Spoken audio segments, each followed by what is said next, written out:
ಅನೇಕ ಬಾರಿ ಬಾಪ್ದಾದರವರು ತಮ್ಮ ಮಹಾವಾಕ್ಯದಲ್ಲಿ ಹೇಳ್ಕೊಟ್ಟಿದ್ದಾರೆ. ಮಕ್ಕಳೇ ನಿಮ್ಮನ್ನು ಯಾರಾದರೂ ಕೇಳ್ತಾರೆ ಅಂತ ಇಟ್ಕೊಳ್ಳಿ, ನೀವು ಶಾಸ್ತ್ರ ಪುಸ್ತಕಗಳನ್ನು ಒಪ್ತೀರಾ ಅಂತ ಹೇಳಿಬಿಟ್ಟು. ಅಂತಹ ಪ್ರಶ್ನೆ ಕೇಳಿದವ್ರಿಗೆ ನೀವು ಉತ್ತರಿಸ್ಬೇಕು, ನಾವು ಕೇವಲ ಶಾಸ್ತ್ರಗಳನ್ನು ಒಪ್ಕೊಳ್ಳೋದು ಮಾತ್ರ ಅಲ್ಲ, ಅದನ್ನು ತಿಳ್ಕೊಂಡಿದ್ದೀವಿ ಮತ್ತು ಅದರಂತೆ ನಡ್ಕೊಳ್ತಾನೂ ಇದ್ದೀವಿ. ಈ ಯಾವುದೆಲ್ಲ ಶಾಸ್ತ್ರಗಳನ್ನು ತಯಾರು ಮಾಡಲಾಯಿತು, ಈ ಶಾಸ್ತ್ರಗಳು ಸುಮ್ಮನೆ ಮಾಡಲ್ಪಟ್ಟಿಲ್ಲ. ಈ ಶಾಸ್ತ್ರಗಳ ಜೊತೆಗೆ ನಮ್ಮ ಜೀವನ ಎಲ್ಲೋ ಒಂದು ಕಡೆ ಜೋಡಣೆಯಾಗಿದೆ. ಸಂಗಮ ಯುಗ ಅತಿ ಕಲ್ಯಾಣಕಾರಿ ಯುಗ ಆಗಿದೆ. ಈ ಯುಗದಲ್ಲಿ ಯಾವುದೇ ದೃಶ್ಯ ನಮ್ಮ ಸನ್ಮುಖದಲ್ಲಿ ಬರುತ್ತೆ ಅಂದರೆ ಅದರ ಹಿಂದೆ ಕಲ್ಯಾಣ ಅಡಕವಾಗಿದೆ. ಈ ಸಂಗಮಯುಗದ ಒಂದು ಭಾಗವನ್ನು ಮಾತ್ರ ಈ ಶಾಸ್ತ್ರಗಳಲ್ಲಿ ದರ್ಶಿಸಲಾಗಿದೆ. ಅಂದರೆ ಒಂದಂಶವನ್ನು ಈ ಶಾಸ್ತ್ರಗಳಲ್ಲಿ ದರ್ಶಿಸಲಾಗಿದೆ. ಅದಕ್ಕೆ ಅನೇಕ ಜನರ ಅನೇಕ ಮತಾಂತರಗಳನ್ನು ನಾವು ಅದರಲ್ಲಿ ನೋಡಬಹುದು. ಕೆಲವರು ಹೇಳ್ತಾರೆ ಈ ಶಾಸ್ತ್ರಗಳು ನಿಜವಾದ ವಾಸ್ತವಿಕ ಘಟನೆಯಾಗಿದೆ, ಅದರದೇ ನರೇಶನ್ ಇದರಲ್ಲಿದೆ, ಅದನ್ನೇ ಇಲ್ಲಿ ವಿವರಿಸಲಾಗಿದೆ ಅಂತ ಹೇಳಿದ್ದಾರೆ. ಇನ್ನು ಕೆಲವರು ಹೇಳ್ತಾರೆ ಇವೆಲ್ಲ ಕಾಲ್ಪನಿಕ ಕಥೆಗಳಾಗಿದೆ ಅಂತ.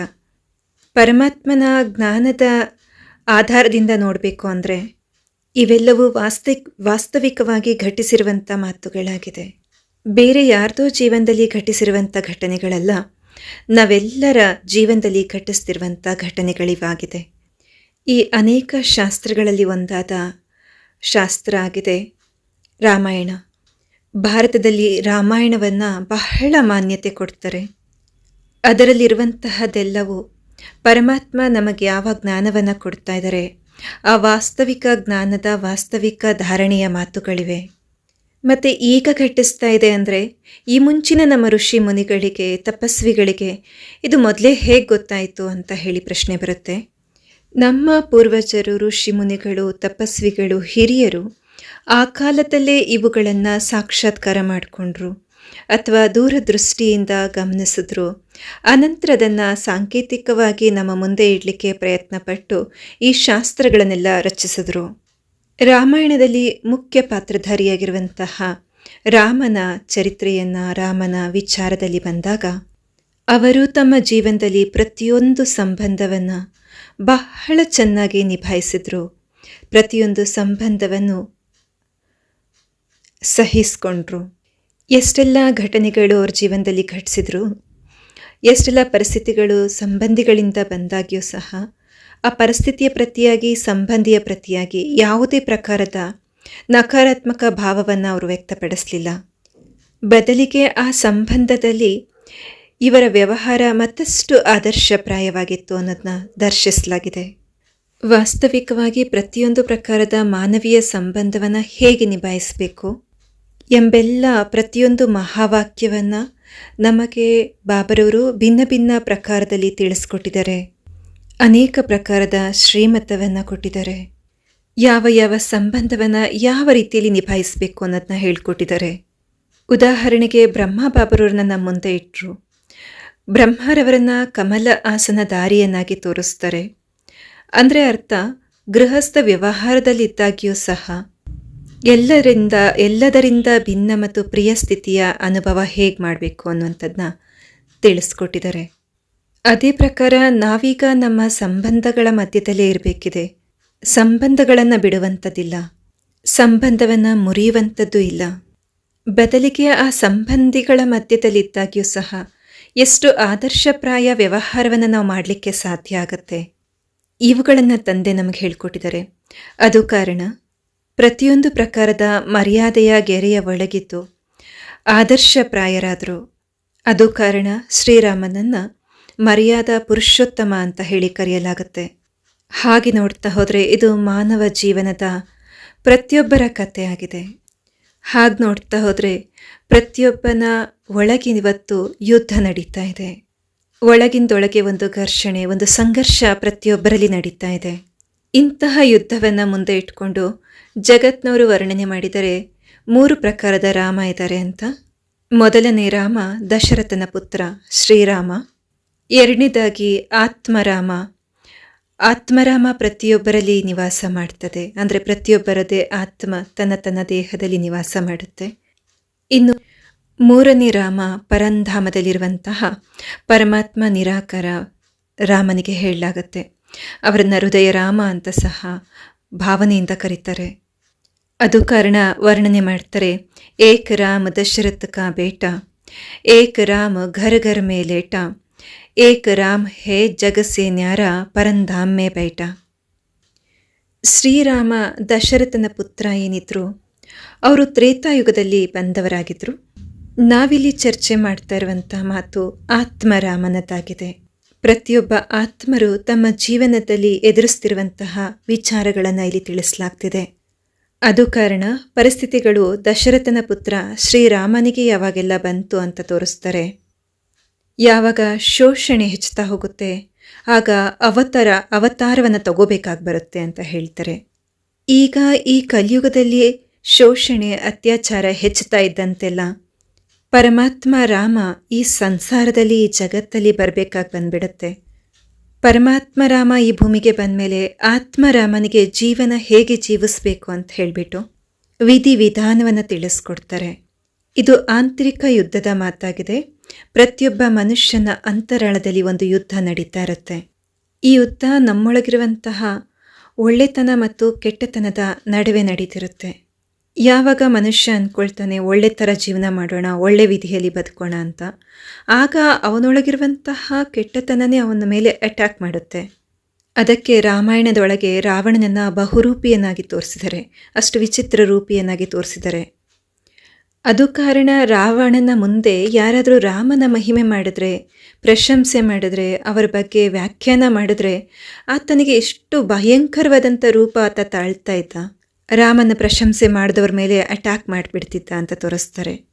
ಇವತ್ತಿನ ದಿನಗಳಲ್ಲಿ ಮನುಷ್ಯ ಯಾರಾದರೂ ತಮ್ಮ ಜೀವನದಲ್ಲಿ ಒಳ್ಳೆ ಥರದ ಜೀವನವನ್ನು ಜೀವಿಸಬೇಕು ಅಂತ ವಿಚಾರ ಇಟ್ಕೊಳ್ತಾರಂದರೆ ನಕಾರಾತ್ಮಕತೆ ಮತ್ತು ಹಿಂದಿನ ಅಶುದ್ಧ ಕರ್ಮಗಳೇನಿವೆ, ನಮ್ಮೊಳಗೆ ನಮ್ಮ ಸಂಸ್ಕಾರವಾಗಿ ಹುದುಗೋಗಿರುವಂಥ ಅಶುದ್ಧತೆಗಳು ನಮ್ಮ ಒಳ್ಳೆತನ, ಒಳ್ಳೆ ವ್ಯವಹಾರ, ಒಳ್ಳೆ ಜೀವನ ಜೀವಿಸ್ಲಿಕ್ಕೆ ಬಿಡದ ಹಾಗೆ ನಮ್ಮನ್ನು ಅಟ್ಯಾಕ್ ಮಾಡುತ್ತೆ, ನಮ್ಮ ಮೇಲೆ ದಾಳಿ ಮಾಡುತ್ತೆ.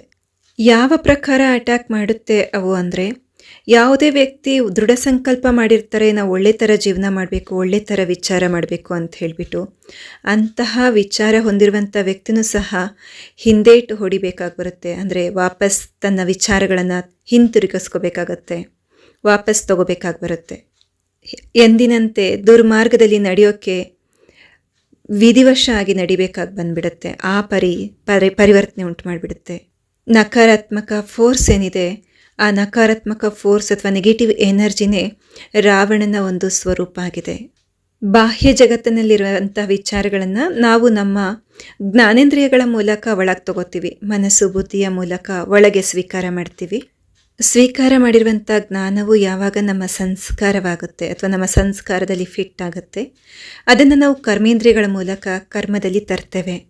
ಆದರೆ ಒಳ್ಳೆಯದನ್ನು ಗ್ರಹಿಸ್ಲಿಕ್ಕೋಸ್ಕರ ಮನಸ್ಸಿನ ಏಕಾಗ್ರತೆಯ ಅವಶ್ಯಕತೆ ಇದೆ. ಈಗ ಸಂಗಮಯುಗದಲ್ಲಿ ಯಾವಾಗ ಬಾಬಾ ಬರ್ತಾರೆ, ನಮ್ಮೆಲ್ಲರನ್ನ ದಶರಥರನ್ನಾಗಿ ಮಾಡ್ತಾರೆ. ದಶರಥ ಅಂದರೆ ಅರ್ಥ 10 ಇಂದ್ರಿಯಗಳ ಮೇಲೆ ಯಾರಿಗೆ ಶಾಸನವನ್ನು ಹೊಂದಿರ್ತಾರೆ ಅವರನ್ನು ದಶರಥರಂತ ಹೇಳಲಾಗುತ್ತೆ. ದಶರಥ ಅಂದರೆ ಯಾವುದು ಅಂದರೆ 5 ಸ್ಥೂಲ ಇಂದ್ರಿಯ, 5 ಸೂಕ್ಷ್ಮ ಇಂದ್ರಿಯ.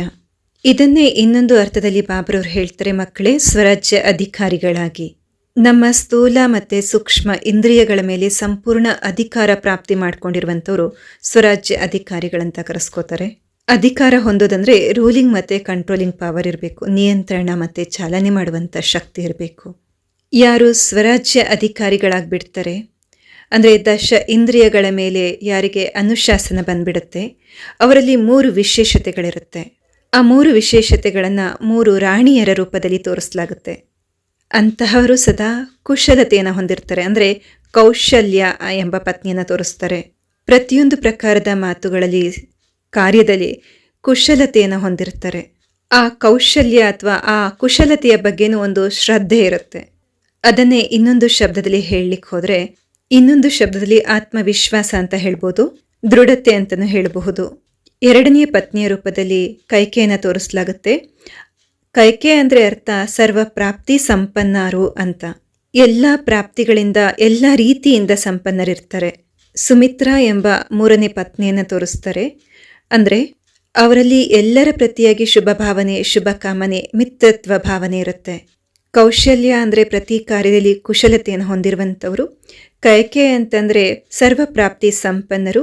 ಸುಮಿತ್ರ ಅಂತಂದರೆ ಎಲ್ಲರ ಪ್ರತಿ ಶುಭ ಭಾವನೆ ಶುಭ ಕಾಮನೆ ಹೊಂದಿರುವಂಥವ್ರು. ಈ 3 ಗುಣಗಳಿಂದ ಅವರು ಸಂಪನ್ನ ಆಗಿರ್ತಾರೆ, ಯಾರು ಸ್ವರಾಜ್ಯ ಅಧಿಕಾರಿಗಳಾಗಿರ್ತಾರೆ. ಇವುಗಳ ಫಲಸ್ವರೂಪ ಅಂಥವರ ಜೀವನದಲ್ಲಿ 4 ಧಾರಣೆಗಳನ್ನು ತೋರಿಸಲಾಗುತ್ತೆ. ಆ 4 ಧಾರಣೆಗಳನ್ನು 4 ಪುತ್ರರ ರೂಪದಲ್ಲಿ ತೋರಿಸ್ತಾರೆ. ಶ್ರೀರಾಮ ಎಂಬ ಹೆಸರು ವಿವೇಕದ ಪ್ರತೀಕವಾಗಿದೆ. ವಿವೇಕ ಅಂದರೆ ಪ್ರಾಪಂಚಿಕ ಜ್ಞಾನದಲ್ಲ, ಎಲ್ಲ ಪ್ರಕಾರದ ಜ್ಞಾನಯುಕ್ತ ವಿವೇಕ. ಪ್ರತಿಯೊಂದು ವಿಚಾರವನ್ನು ಜ್ಞಾನದ ಆಧಾರದಿಂದ ವಿವೇಕದಿಂದ ನೋಡುವಂಥದ್ದು ಮತ್ತು ಜೀವನದಲ್ಲಿ ತನ್ನದಾಗಿಸ್ಕೊಳ್ಳುವಂಥದ್ದು.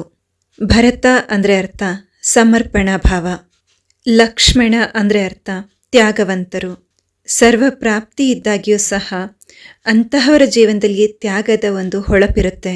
4ನೇ ಮಗುವಾಗಿದ್ದಾರೆ ಶತ್ರುಘ್ನ. ಅಂದರೆ ಅರ್ಥ ಅಂತಹವರಿಗೆ ಯಾವುದೇ ಪ್ರಕಾರದ ಯಾವ ಶತ್ರುವೂ ಇರಲಿಕ್ಕೆ ಸಾಧ್ಯ ಇಲ್ಲ. ಅಂತಹವರು ಪ್ರತಿಯೊಬ್ಬರ ಪ್ರತಿ ಸಹಯೋಗಿಗಳಾಗ್ಬಿಡ್ತಾರೆ. ಪರಮಾತ್ಮನ ಪ್ರತಿಯೊಂದು ಕಾರ್ಯದಲ್ಲೂ ಸಹ ಸಹಯೋಗಿಗಳಾಗ್ಬಿಡ್ತಾರೆ. ಈಗ ತಿಳ್ಕೊಂಡ್ವಿ ಸ್ವರಾಜ್ಯ ಅಧಿಕಾರಿ ಆತ್ಮಗಳ 3 ವಿಶೇಷತೆ ಯಾವುದು ಅಂತ. ಅದನ್ನು ಪತ್ನಿಯ ರೂಪದಲ್ಲಿ ತೋರಿಸಿದರೆ. ಮತ್ತು 4 ವಿಶೇಷ ಧಾರಣೆಗಳು ಯಾವುದು ಅಂದರೆ ಜ್ಞಾನ, ಸಮರ್ಪಣಮಯತೆ, ತ್ಯಾಗ ಮತ್ತು ಸಹಯೋಗಿ. ಇವೆಲ್ಲವುಗಳ ಪ್ರಾಕ್ಟಿಕಲ್ ಎಕ್ಸಾಂಪಲನ್ನು ನಾವು ಬ್ರಹ್ಮಬಾಬರವರ ಜೀವನದಲ್ಲೂ ಸಹ ನೋಡ್ಬೋದು. ಬ್ರಹ್ಮಬಾಬಾ ಸ್ವರಾಜ್ಯ ಅಧಿಕಾರಿ, ಸರ್ವ ಕುಶಲತೆಯಿಂದ ಸಂಪನ್ನ, ಸರ್ವ ಪ್ರಾಪ್ತಿಯಿಂದ ಸಂಪನ್ನ, ಸದಾ ಸರ್ವರ ಪ್ರತಿ ಮಿತ್ರತೆಯ ಭಾವ, ಜ್ಞಾನಯುಕ್ತ ವಿವೇಕ ಬುದ್ಧಿ, ಸಮರ್ಪಣಮಯತೆ, ಸಹಯೋಗದ ಭಾವನೆ, ಜೊತೆಗೆ ತ್ಯಾಗದ ಪ್ರತಿಮೂರ್ತಿಯಾಗಿದ್ರು. ಅದು ಕಾರಣ ಶಿವಬಾಬರವರು ಬ್ರಹ್ಮಬಾಬರವರ ಸಮಾನ ನಾವೆಲ್ಲ ಮಕ್ಕಳನ್ನು ನೋಡಲಿಕ್ಕೆ ಬಯಸ್ತಾರೆ. ಅಲ್ಲಿ ತೋರಿಸ್ತಾರೆ 4 ಜನ ಮಕ್ಕಳನ್ನು ಜ್ಞಾನ ಪ್ರಾಪ್ತಿಗೋಸ್ಕರ ವಸಿಷ್ಠ ಮಹರ್ಷಿಗಳ ಹತ್ರ ಕಳಿಸ್ತಾರೆ ಅಂತ ಹೇಳಿಬಿಟ್ಟು. ಇಲ್ಲಿ ವಸಿಷ್ಠರು ಅಂದರೆ ಅರ್ಥ ವಿಶಿಷ್ಟರು. ಎಲ್ಲ ಜ್ಞಾನದಿಂದ ಸ್ವರೂಪರಾಗಿರ್ತಾರೆ, ಎಲ್ಲ ವೇದಗಳಿಂದ ಸ್ವರೂಪರಾಗಿರುವಂಥವ್ರು, ಎಲ್ಲ ಶಾಸ್ತ್ರಗಳ ಸ್ವರೂಪರಾಗಿರುವಂಥವ್ರು.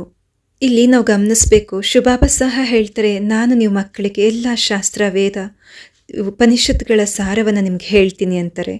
ಅದಕ್ಕಾಗಿ ನಾವು ಮಾಡಬೇಕಾಗಿರೋದಿಷ್ಟೇ, ನಿರಂತರ ವಿದ್ಯಾಭ್ಯಾಸದ ಕಡೆ ಗಮನ ಕೊಡಲೇಬೇಕು. ನಿತ್ಯ ಜ್ಞಾನವನ್ನು ಆಲಿಸ್ತಿರೋದ್ರಿಂದ, ಶ್ರವಣ ಮಾಡೋದ್ರಿಂದ ನಾವು ಆ ಜ್ಞಾನದ ಸ್ವರೂಪರಾಗ್ಬಿಡ್ತೇವೆ. ವಸಿಷ್ಠ ಮಹರ್ಷಿಗಳ ಬಳಿ ಹೋದಾಗ ಎಲ್ಲ ಶಿಕ್ಷಣ ದೀಕ್ಷಣದಿಂದ ಸಂಪನ್ನರಾದ ನಂತರ ಜ್ಞಾನ ಮತ್ತು ಯೋಗದಿಂದ ನಾವು ಯಾವಾಗ ನಮ್ಮ ಆತ್ಮನನ್ನು ಸಂಪನ್ನ ಮಾಡ್ಕೋತೇವೆ, ಅದರ ಪ್ರಥಮ ಪ್ರಮಾಣ ಏನು ಅಂದರೆ ಅಲ್ಲಿ ತೋರಿಸ್ತಾರೆ ವಿಶ್ವಾಮಿತ್ರರು ಅವ್ರನ್ನ ಕರ್ಕೊಂಡು ಹೋಗ್ಲಿಕ್ಕೆ ಬರ್ತಾರೆ ಅಂತ. ಅಲ್ಲಿ ಅತ್ಯಾಚಾರ ಎಷ್ಟೊಂದೆಲ್ಲ ಇತ್ತು, ಅಸುರರ ಹಾವಳಿ ಇತ್ತು ಅಂತ ತೋರಿಸ್ತಾರೆ. ವಿಶ್ವಾಮಿತ್ರರ ಯಜ್ಞದಲ್ಲಿ ವಿಘ್ನ ಬರ್ತಾ ಇತ್ತು ಅಂತ ತೋರಿಸ್ತಾರೆ. ಆ ಕಾರಣ ವಿಶ್ವಾಮಿತ್ರರು ಯಜ್ಞ ರಕ್ಷಣೆಗೋಸ್ಕರ ಇವರಿಬ್ಬರನ್ನ ಕರ್ಕೊಂಡು ಹೋಗ್ಲಿಕ್ಕೆ ಬರ್ತಾರೆ. ಜ್ಞಾನವಂತ ಆತ್ಮ ಶ್ರೀರಾಮನಲ್ಲಿ ಜ್ಞಾನಯುಕ್ತ ವಿವೇಕವಿದೆ. ತ್ಯಾಗಿ ಆತ್ಮನಾಗಿರುವಂಥ ಶ್ರೀರಾಮ ಮತ್ತು ಶ್ರೀ ಲಕ್ಷ್ಮಣನನ್ನು ಇಬ್ಬರನ್ನ ಕರ್ಕೊಂಡು ಹೋಗ್ತಾರೆ. ಅಂದರೆ ಅರ್ಥ ನಮ್ಮ ಜೀವನದಲ್ಲಿ ಜ್ಞಾನ ಮತ್ತು ತ್ಯಾಗ ಈ 2 ಗುಣವನ್ನು ಒಟ್ಟೊಟ್ಟಿಗೆ ನಮ್ಮ ಜೀವನದಲ್ಲಿ ತಗೊಂಡು ಹೊರಟಾಗ ವಸುದೈವ ಕುಟುಂಬಕಂ ಎಂಬ ಭಾವನೆ ಜಾಗೃತಿಯಾಗುತ್ತೆ. ವಿಶ್ವಾಮಿತ್ರ ಅಂದರೆ ವಿಶ್ವದ ಮಿತ್ರರು, ಒಂದು ಮಿತ್ರತ್ವ ಭಾವ ಉತ್ಪತ್ತಿಯಾಗುತ್ತೆ. ಎಲ್ಲರ ಪ್ರತಿಯಾಗಿ ನಮ್ಮೊಳಗೆ ಶುಭ ಭಾವನೆ ಶುಭ ಕಾಮನೆ ಉತ್ಪತ್ತಿಯಾಗುತ್ತೆ. ಎಲ್ಲರ ಪ್ರತಿ ಮಿತ್ರತ್ವ ಭಾವ ಉತ್ಪತ್ತಿಯಾಗುತ್ತೆ.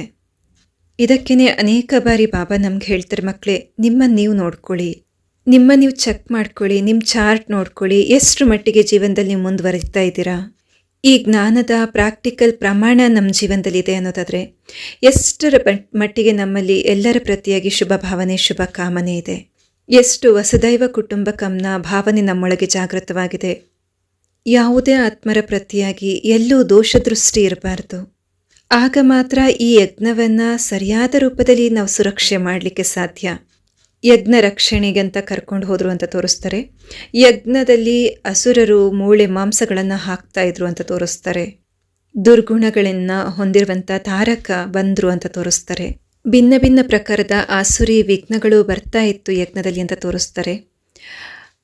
ಯಜ್ಞ ರಕ್ಷಕ ಆತ್ಮರುಗಳು ಯಜ್ಞವನ್ನು ರಕ್ಷಿಸ್ತಾರೆ. ಪರಮಾತ್ಮನಿಂದ ರಚಿಸಲ್ಪಟ್ಟ ಈ ಬೇಹದಿನ ಯಜ್ಞ ಏನಿದೆ, ಈ ಯಜ್ಞದ ಸಂಭಾಲನೆಯನ್ನು ನಾವು ಮಕ್ಕಳೇ ಮಾಡಬೇಕಿದೆ.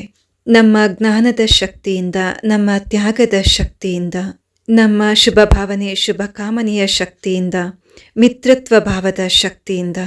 ಅದು ಕಾರಣ ಅನೇಕ ಬಾರಿ ಬಾಬ್ರವರು ಹೇಳಿದರೆ ಮಹಾವಾಕ್ಯದಲ್ಲಿ, ಯಾರು ನಮ್ಮನ್ನು ನಿಂದಿಸ್ತಾರೆ ಅವರೇ ನಮ್ಮ ಮಿತ್ರರು ಅಂತ. ಈ ಶ್ರೇಷ್ಠ ಧಾರಣೆಯಿಂದ ನಾವು ನಮ್ಮೆದುರಿಗೆ ಬರುವಂಥ ಅಥವಾ ಯಜ್ಞದಲ್ಲಿ ಬರುವಂತಹ ಆಸುರಿ ಭಾವ, ದುರ್ಭಾವ, ನೆಗೆಟಿವ್ ಭಾವಗಳನ್ನು ಸಂಹಾರ ಮಾಡಲಿಕ್ಕೆ ಸಾಧ್ಯ ಮತ್ತು ಸರಿಯಾದ ಅರ್ಥದಲ್ಲಿ ಯಜ್ಞದ ರಕ್ಷಣೆ ಮಾಡಲಿಕ್ಕೆ ನಾವು ನಿಮಿತ್ತರಾಗಲಿಕ್ಕೆ ಸಾಧ್ಯ. ಮುಂದೆ ತೋರಿಸ್ತಾರೆ, ವಿಶ್ವಾಮಿತ್ರರಿಗೆ ನಿಮಂತ್ರಣ ಸಿಗುತ್ತೆ ಮಿಥಿಲಾ ಪಟ್ಟಣದಿಂದ. ಅಲ್ಲಿಗೆ ಇಬ್ಬರನ್ನು, ರಾಮ ಲಕ್ಷ್ಮಣನನ್ನು ಕರ್ಕೊಂಡು ಹೋಗ್ತಾರೆ ಅಂತ ತೋರಿಸ್ತಾರೆ. ಅಲ್ಲಿ ಎದುರುಗಡೆ ಸಿಗುವಂತಹವರು ಅಹಿಲ್ಯ. ಆಕೆ ಒಂದು ಕಲ್ಲಾಗಿದ್ರು ಅಂತ ತೋರಿಸ್ತಾರೆ. ಆಕೆಯ ಜೀವನದಲ್ಲಿ ಅನೇಕ ಘಟನೆಗಳು ಘಟಿಸಿತ್ತು, ಪರಿಸ್ಥಿತಿಗಳು ಬಂದಿತ್ತು. ಅದು ಕಾರಣ ಅವರಿಗೆ ಶ್ರಾಪ ಸಿಕ್ಕಿತ್ತು, ಕಲ್ಲಾಗ್ಬಿಡ್ಲಿ ಅಂತ ಹೇಳಿಬಿಟ್ಟು. ಇದರ ತಾತ್ಪರ್ಯ ಏನು ಅಂದರೆ, ಇವತ್ತಿನ ಜಗತ್ತಿನಲ್ಲೂ ಸಹ ಅನೇಕ ಆತ್ಮಗಳ ಜೊತೆಗೆ ಇಂತಹ ಅತ್ಯಾಚಾರ ನಡೆಯುತ್ತೆ, ಇಂತಹ ದುರಾಚಾರಗಳು, ಇಂತಹ ಘಟನೆಗಳು ಅನೇಕರ ಜೊತೆ ನಡೆದಿರುತ್ತೆ. ಅಂತಂಥ ಘಟನೆಗಳು ಘಟಿಸಿದ ನಂತರ ಮನುಷ್ಯನ ಜೀವನದಲ್ಲಿ ಅವರ ಮನಸ್ಸು ಕಲ್ಲಿನ ಸಮಾನ ಆಗ್ಬಿಟ್ಟಿರುತ್ತೆ. ಭಾವನೆಗಳು ಶೂನ್ಯ, ವಿವೇಕ ಶೂನ್ಯವಾಗ್ಬಿಟ್ಟಿರುತ್ತೆ. ಅದನ್ನೇ ಬಾಬ್ರವರು ಅನೇಕ ಬಾರಿ ಮುರಳಿನಲ್ಲಿ ಹೇಳಿದರೆ, ಕೆಲವರ ಹೃದಯ ಕಲ್ಲು ಹೃದಯವಾಗ್ಬಿಟ್ಟಿರುತ್ತೆ, ಕೆಲವರ ಬುದ್ಧಿ ಕಲ್ಲು ಬುದ್ಧಿಯಾಗ್ಬಿಟ್ಟಿರುತ್ತೆ ಅಂತ. ಅಂತಹ ಆತ್ಮಗಳಿಗೂ ಸಹ ಯಾರ ಸ್ಪರ್ಶದ ಅವಶ್ಯಕತೆ ಇರುತ್ತೆ, ಅಂದರೆ ಯಾರ ಲಿಫ್ಟ್ನ ಅವಶ್ಯಕತೆ ಇರುತ್ತೆ. ಅಂತಹ ಭಾವನೆ ಉಳ್ಳವರಿಗೆ ಯಾವ ಮಾತಿನ ಸ್ಪರ್ಶದ ಅವಶ್ಯಕತೆ ಇರುತ್ತೆ. ಅಂತಹವರಿಗೆ ಜ್ಞಾನದ ಸ್ಪರ್ಶ ಬೇಕಿರುತ್ತೆ, ಅಂದರೆ ಜ್ಞಾನದಿಂದ ಲಿಫ್ಟ್ ಕೊಡಬೇಕಾಗತ್ತೆ. ತ್ಯಾಗದ ಸ್ಪರ್ಶ ಬೇಕಾಗತ್ತೆ.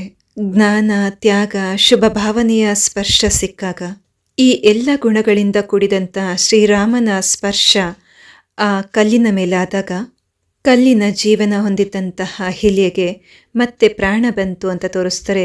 ಅಂದರೆ ಜ್ಞಾನಯುಕ್ತ ಮಾತುಗಳು ಮನಸ್ಸನ್ನು ಮತ್ತೆ ಕರಗಿಸಿ ಆ ಮನಸ್ಸಿನಲ್ಲಿ ಮತ್ತೆ ಪ್ರಾಣ ಸಂಚಾರ ಆಗುತ್ತೆ. ಹೊಸದಾಗಿ ಜೀವನವನ್ನು ನಡೆಸುವಂತಹ ವಿಚಾರೋತ್ಪನ್ನ ಆಗುತ್ತೆ. ಜೀವನದಲ್ಲಿ ಪಾಪಮುಕ್ತರಾಗ್ತಾರೆ. ಸಾಮಾನ್ಯ ಜೀವನವನ್ನು ಮಾಡ್ತಾ ಮಾಡ್ತಾ ಇನ್ನೂ ಸರ್ವಶ್ರೇಷ್ಠ ಜೀವನವನ್ನು ಮಾಡಬೇಕು ಎಂಬ ಉಲ್ಲಾಸ, ಉತ್ಸಾಹ ಉತ್ಪನ್ನ ಆಗುತ್ತೆ. ಇದು ಒಂದು ಸರ್ವಶ್ರೇಷ್ಠ ಸೇವೆಯಾಗಿದೆ. ಇಂತಹ ಆತ್ಮಗಳ ಸೇವೆಯನ್ನು ಮಾಡಲಿಕ್ಕೋಸ್ಕರನೇ ಬಾಬರವರು ಒಂದೊಂದು ಸರಿ ನಮಗೆಲ್ಲರಿಗೂ ನಿಮಿತ್ತರನ್ನಾಗಿ ಮಾಡಿದ್ದಾರೆ. ಹಾಗೆ ಮುಂದುವರಿತಾ ಹೋದ್ಮೇಲೆ ತೋರಿಸ್ತಾರೆ ಸೀತೆಯನ್ನು. ಸೀತೆ ಧರ್ತಿ ಪುತ್ರಿ, ಅಂದರೆ ಭೂಮಿಯ ತಾಯಿ ಮಗಳಾಗಿದ್ರು ಅಂತ ತೋರಿಸ್ತಾರೆ. ಭೂಮಿ ತಾಯಿಯ ಮಗಳು, ಭೂಮಿಯಿಂದ ಪ್ರಕಟ ಆದರು ಅಂತ ತೋರಿಸ್ತಾರೆ. ವಾಸ್ತವಿಕವಾಗಿ ನೋಡಿದ್ರೆ ನಮ್ಮೆಲ್ಲರ ದೇಹ ಸಹ ಈ ಭೂಮಿ ತಾಯಿಯಿಂದನೇ ಮಾಡಲಾಗಿದೆ. ನಾವೆಲ್ಲರೂ ಭೂಮಿ ತಾಯಿಯ ಮಕ್ಕಳೇ, ನಾವೆಲ್ಲರೂ ಸೀತೆಯರೇ. ಅದಕ್ಕೆ ಬಾಬ್ರವರು ಈ ಮಾತನ್ನು ಯೂಸ್ ಮಾಡ್ತಾರೆ, ಎಲ್ಲ ಆತ್ಮ ಸೀತೆಯರೇ ಅಂತ. ಅಲ್ಲಿ ಸೀತೆಯನ್ನು ಎಲ್ಲರಿಗಿಂತ ವಿಶೇಷವಾಗಿ ತೋರಿಸ್ತಾರೆ. ಅದು ಕಾರಣ ಅವರೆಲ್ಲರಿಗಿಂತಲೂ ವಿಶಿಷ್ಟವಾಗಿರ್ತಾರೆ, ತುಂಬ ವಿಶೇಷವಾಗಿರ್ತಾರೆ ಅಂತ ತೋರಿಸಿದ್ದಾರೆ. ಸೀತೆ ಅಂದರೆ ಅರ್ಥ ಪವಿತ್ರತೆಯ ಪ್ರತಿಮೂರ್ತಿ. ಪವಿತ್ರತೆ ಇತ್ತು, ಗುಣದ ಸೌಂದರ್ಯ ಇತ್ತು, ಶಾಲೀನತೆ ಇತ್ತು, ಅಂದರೆ ರಾಯಲ್ಟಿ ಇತ್ತು, ಮತ್ತು ಶ್ರದ್ಧೆ ಇತ್ತು. ಈ ನಾಲ್ಕು ಅವರ ಜೀವನದ ವಿಶೇಷತೆಯಾಗಿತ್ತು. ಬಾಬ್ರವರು ಸಹ ಹೇಳ್ತಾರೆ, ಮಕ್ಕಳೇ ನೀವೆಲ್ಲರೂ ಭೂಮಿ ತಾಯಿಯ ಮಕ್ಕಳೇ. ಆದರೆ ಈ ಎಲ್ಲ ವಿಶೇಷತೆಗಳನ್ನು ಸಹ ಈಗ ನಿಮ್ಮಲ್ಲಿ ತಂದ್ಕೋಬೇಕಿದೆ. ಪವಿತ್ರತೆ, ಸುಂದರತೆ, ಗಂಭೀರತೆ, ಶ್ರದ್ಧೆ, ಈ ನಾಲ್ಕು ಗುಣಗಳನ್ನು ತಮ್ಮಲ್ಲಿ ತಂದುಕೊಂಡು ಎಲ್ಲರಿಗಿಂತ ವಿಶಿಷ್ಟ ಆತ್ಮ ನಾವಾಗಬೇಕಿದೆ. ಎಲ್ಲರಿಗಿಂತ ಭಿನ್ನ ಸೀತೆಯ ತರಹ ನಮ್ಮ ಜೀವನನೂ ಶ್ರೇಷ್ಠ ಆಗಬೇಕಿದೆ. ಅದು ಕಾರಣ ಸೀತೆಯ ಸ್ವಯಂವರವನ್ನು ತೋರಿಸ್ತಾರೆ. ಅನೇಕ ರಾಜಕುಮಾರರು ಬಂದಿದ್ದರು ಸೀತೆಯನ್ನು ವರಿಸ್ಲಿಕ್ಕೋಸ್ಕರ. ಆದರೆ ರಾಜ ಜನಕನ ಒಂದು ಷರ್ತಿತ್ತು. ಅಂದರೆ ಒಂದು ಕಂಡೀಷನ್ ಇತ್ತು. ಯಾರು ಸೀತೆಯನ್ನು ವರಿಸ್ತಾರೆ ಅಂದರೆ ಸೀತೆಯನ್ನು ಯಾರು ವಿವಾಹ ಆಗಬೇಕು ಅವರು ಶಿವಧನಸ್ಸನ್ನು ಮುರಿಬೇಕು ಅಂತ ಹೇಳಿಬಿಟ್ಟು. ಯಾಕೆಂದರೆ ಅವರ ಹತ್ರ ಇದ್ದಂಥ ಶಿವಧನಸ್ಸು ಸಾಧಾರಣ ಧನಸ್ಸಾಗಿರಲಿಲ್ಲ. ಅದು ಸಾಧಾರಣ ಧನುಷಾಗಿರಲಿಲ್ಲ, ವಿಶೇಷವಾಗಿತ್ತು, ಶಿವನ ಧನುಷಾಗಿತ್ತು ಅಂತ ತೋರಿಸ್ತಾರೆ. ಅದು ಕಾರಣ ಸಾಮಾನ್ಯ ಆತ್ಮರು ಅದರ ದರ್ಶನವೂ ಮಾಡಲಿಕ್ಕಾಗಲಿಲ್ಲ. ಯಾರು ಬಲಹೀನರಿದ್ದರೂ ಅವರು ಅದನ್ನು ಅಲುಗಾಡಿಸ್ಲಿಕ್ಕೂ ಆಗಲಿಲ್ಲ. ಸಾಮಾನ್ಯರಂತೂ ಅದನ್ನು ಮುಟ್ಲಿಕ್ಕೂ ಆಗಲಿಲ್ಲ ಅಂತ ತೋರಿಸ್ತಾರೆ. ಯಾರು ತನ್ನೊಳಗಿರುವಂಥ ಅಹಂಕಾರವನ್ನು ನಾಶ ಮಾಡಿರ್ತಾರೆ ಅಂತಹ ವಿಶೇಷ ಆತ್ಮನೇ ಈ ಶಿವಧನುಷನ್ನು ಎತ್ತಲಿಕ್ಕೆ ಸಾಧ್ಯ ಆಗತ್ತೆ. ಯಾರು ಆಂತರಿಕವಾಗಿ ಸಂಪೂರ್ಣ ನಿರ್ಮಾಣರಾಗಿರ್ತಾರೆ ಅವರೇ ಈ ಧನುಷನ್ನು ಸಹಜವಾಗಿ ಎತ್ತಲಿಕ್ಕೆ ಸಾಧ್ಯ ಆಗುತ್ತೆ.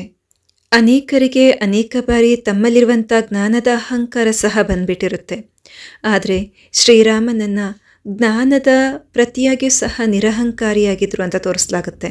ಅವರು ತಮ್ಮ ಅಹಂಕಾರವನ್ನು ಮುರಿದಿರೋದಲ್ಲದೆ ದೇಹಾಭಿಮಾನವನ್ನು ಸಹ ಕಳಚಿರ್ತಾರೆ. ಅದು ಕಾರಣ ರಾಮ ಆ ಧನುಷನ್ನು ಮುರಿದ ತಕ್ಷಣ ಪರಶುರಾಮರೇ ಅಲಗಾಡ್ಬಿಟ್ರು ಅಂತ ತೋರಿಸ್ತಾರೆ. ಪರಶುರಾಮ ಅಲ್ಲಿ ಬಂದು ತಲುಪಿದ್ರು ಅಂತ ತೋರಿಸ್ತಾರೆ. ಇಲ್ಲಿ ಶ್ರೀರಾಮ ಅಂದರೆ ಜ್ಞಾನವಂತ, ವಿವೇಕವಂತ ಯಾರಿರ್ತಾರೆ ಅವರು ಸೀತೆಯನ್ನು ಸಹಜವಾಗಿ ವಿವಾಹ ಮಾಡ್ಕೋತಾರೆ. ಅಂದರೆ ಸೀತೆಯಲ್ಲಿರುವಂಥ ಗುಣವನ್ನು ತಮ್ಮದಾಗಿಸ್ಕೋತಾರೆ. ಅಂದರೆ ಆಳದ ಪವಿತ್ರತೆ ಅವ್ರದ್ದಾಗ್ಬಿಡುತ್ತೆ. ಆಳದ ಪವಿತ್ರತೆಯ ಬಗ್ಗೆ ಬಾಬ್ರವರು ಸಹ ನಾವು ಮಕ್ಕಳಿಗೆ ಹೇಳ್ತಾರೆ, ಯಾವುದೇ ಪ್ರಕಾರದ ಅಭಿಮಾನದ ಅಂಶ ಸಹ ಇರಬಾರ್ದು, ಯಾವುದೇ ಪ್ರಕಾರದ ದೋಷ ನಮ್ಮ ಯಾವ ಇಂದ್ರಿಯಗಳಲ್ಲೂ ಇರಬಾರ್ದು. ಅದಕ್ಕೆ ಹೇಳಲಾಗುತ್ತೆ ಪವಿತ್ರ ಆತ್ಮರು ಅಂತ. ಶ್ರೀರಾಮ ಅಂದರೆ ಅರ್ಥ ವಿವೇಕ. ವಿವೇಕವು ಪವಿತ್ರತೆಯನ್ನು ವಿವಾಹ ಮಾಡಿಕೊಳ್ಳುತ್ತೆ. ಆನಂತರ ಯಾವುದೇ ಪ್ರಕಾರದ ದೋಷವಿರದಂತೆ ದೋಷ ನಿರ್ಮೂಲನೆಯಾಗ್ಬಿಡುತ್ತೆ. ಯಾವುದೇ ಪ್ರಕಾರದ ದೋಷರಹಿತರ ನಾವಾದಾಗಲೇ ಸತ್ಯವಾದಂಥ ಪವಿತ್ರತೆಯನ್ನು ನಮ್ಮ ಜೀವನದಲ್ಲಿ ಪ್ರಾಪ್ತ ಮಾಡ್ಕೊಳ್ಳಿಕ್ಕೆ ಸಾಧ್ಯ ಆಗುತ್ತೆ. ಸ್ವಯಂವರ ಮುಗಿತಿದ್ದಾಗಲೇ ಪರಶುರಾಮರು ಎಂಟ್ರಿ ಕೊಡ್ತಾರೆ, ಬಹಳ ಕೋಪ ಮಾಡ್ಕೊಂಡು ಬರ್ತಾರೆ ಅಂತ ತೋರಿಸ್ತಾರೆ. ಈ ಕಥೆಯನ್ನು ಶಾಸ್ತ್ರದ ಲೆಕ್ಕದಲ್ಲೇ ನೋಡ್ತಾ ಹೋದ್ರೂ ಶಾಸ್ತ್ರಗಳಲ್ಲಿ ವಿಷ್ಣುವಿನ ವಿಭಿನ್ನ ಅವತಾರಗಳನ್ನು ತೋರಿಸಿದರೆ, ದಶಾವತಾರಗಳನ್ನು ತೋರಿಸಿದ್ದಾರೆ. ಅದರಲ್ಲಿ ಒಂದು ಶ್ರೀರಾಮನ ಅವತಾರ, ಇನ್ನೊಂದು ಶ್ರೀಕೃಷ್ಣನ ಅವತಾರ, ಇನ್ನೊಂದು ಪರಶುರಾಮನ ರೂಪದಲ್ಲೂ ಸಹ ತೋರಿಸಿದ್ದಾರೆ. ವಿಷ್ಣುವಿನ ದಶಾವತಾರದಲ್ಲಿ ಪರಶುರಾಮನ ರೂಪನೂ ಒಂದು ಅವತಾರನೇ ಆಗಿದ್ರೆ, ಶ್ರೀರಾಮನದ್ದು ಒಂದು ಅವತಾರ ಆಗಿದ್ರೆ, ಒಂದೇ ಸಮಯದಲ್ಲಿ ಎರಡು ರೂಪದಲ್ಲಿ ಅವತರಿತರಾಗಲಿಕ್ಕೆ ಹೇಗೆ ಸಾಧ್ಯ? ಇದು ವಿಚಾರ ಮಾಡುವಂಥ ಮಾತಾಗಿದೆ, ವಿವೇಕದ ಮಾತಾಗಿದೆ. ಇಷ್ಟೇ ಅಲ್ಲ, ಒಂದೇ ಸಮಯದಲ್ಲಿ ಎರಡು ಅವತಾರದ ರೂಪದಲ್ಲಿ ಒಬ್ಬರು ಮತ್ತೊಬ್ಬರಿಗೆ ಎದುರಾದರೂ ಸಹ ಒಬ್ಬರು ಮತ್ತೊಬ್ಬರನ್ನ ಗುರುತಿಸದಂತೆ ಹೋಗ್ತಾರೆ ಅನ್ನುವಂಥದ್ದು ಸಾಧ್ಯ ಇದೆಯಾ? ಇಷ್ಟು ಕ್ರೋಧ ಮತ್ತು ಅಹಂಕಾರ ತುಂಬಿಕೊಂಡಂಥ ಪರಶುರಾಮರು ಬಂದರು ಮತ್ತು ಶ್ರೀರಾಮನ ಒಡನೆ ಚರ್ಚೆ ಮಾಡಲಿಕ್ಕೆ ಹೇಳಿದ್ದಾರೆ ಅಂತ ತೋರಿಸ್ತಾರೆ. ಅವರ ಕೋಪದ ಅಗ್ನಿಯನ್ನು ಶ್ರೀರಾಮ ತನ್ನ ಮಧುರ ವ್ಯವಹಾರ, ಶೀತಲ ಶಬ್ದಗಳಿಂದ ಅವರನ್ನು ಶೀತಲ ಮಾಡಿದ್ರು ಅಂತ ಹೇಳ್ತಾರೆ. ಎಲ್ಲಿನ ಮಾತು ಎಲ್ಲಿಗೆ ತಗೊಂಡು ಹೋಗಬೇಕಾಗಿ ಬರುತ್ತೆ ನೋಡಿ. ಒಬ್ಬ ಪರಮಾತ್ಮನ ಎರಡೂ ಅವತಾರ ಒಂದೇ ಸಮಯದಲ್ಲಿ ಒಟ್ಟೊಟ್ಟಿಗೆ ಭೇಟಿಯಾಗುವಂತಹದ್ದು ಸಾಧ್ಯವಿಲ್ಲ. ಇದು ಬುದ್ಧಿಗೆ ಕೆಲಸ ಕೊಡುವಂಥ ಮಾತು ಅಥವಾ ಮನನ ಮಾಡುವಂಥ ಮಾತಾಗಿದೆ. ಯಾವ ಪ್ರಕಾರದಲ್ಲಿ ಭಕ್ತಿ ಮಾರ್ಗದ ಆತ್ಮರಿಗೂ ಸಹ ಈ ಮಾತುಗಳ ಈ ರಹಸ್ಯವನ್ನು ಸ್ಪಷ್ಟ ಮಾಡ್ಬೋದು ಅಂತಂದರೆ, ಯಾರು ನಿರಹಂಕಾರಿಗಳಾಗಿರ್ತಾರೆ ಅವರ ಮುಂದೆ ಕ್ರೋಧಿ ಅಹಂಕಾರಿ ಆತ್ಮಗಳು ಬಂದಾಗ ತನ್ನ ಆವೇಶವನ್ನು ತೋರಿಸ್ತಾರೆ ಅಂದಾಗ, ಯಾರು ವಿವೇಕವಂತರು ಜ್ಞಾನವಂತರು ಇರ್ತಾರೆ ಅವರು ತಮ್ಮ ಮಧುರವಾಣಿಯ ಮೂಲಕ, ನಿರಹಂಕಾರತೆಯ ಮೂಲಕ ಮತ್ತು ಸಿಹಿ ವ್ಯವಹಾರದ ಮೂಲಕ ಕ್ರೋಧಿ ಆತ್ಮಗಳನ್ನು ಸಹ ಶಾಂತ ಮಾಡಿಬಿಡ್ತಾರೆ. ಇದು ಕಾರಣ ಬಾಬ್ರವರು ಮುರುಳಿನಲ್ಲೂ ಸಹ ಬಹಳ ಬಾರಿ ಹೇಳಿದ್ದಾರೆ, ಮಕ್ಕಳೇ ನೀವು ಯಾವತ್ತೂ ಯಾರ ಜೊತೆಗೂ ಡಿಬೇಟ್ ಮಾಡಬೇಡಿ. ಇನ್ಯಾರಾದರೂ ಕೋಪ ಮಾಡ್ಕೊಳ್ತಾರಂದರೆ ಅವರನ್ನು ತಮ್ಮ ಮಧುರತೆಯ ಶಬ್ದದ ಮೂಲಕ, ನಿರ್ಮಾಣತೆಯ ಶಕ್ತಿಯ ಮೂಲಕ ಮತ್ತು ನಿರಹಂಕಾರತೆಯ ಮೂಲಕ ಶಾಂತ ಶೀತಲ ಮಾಡಬೇಕಾಗತ್ತೆ.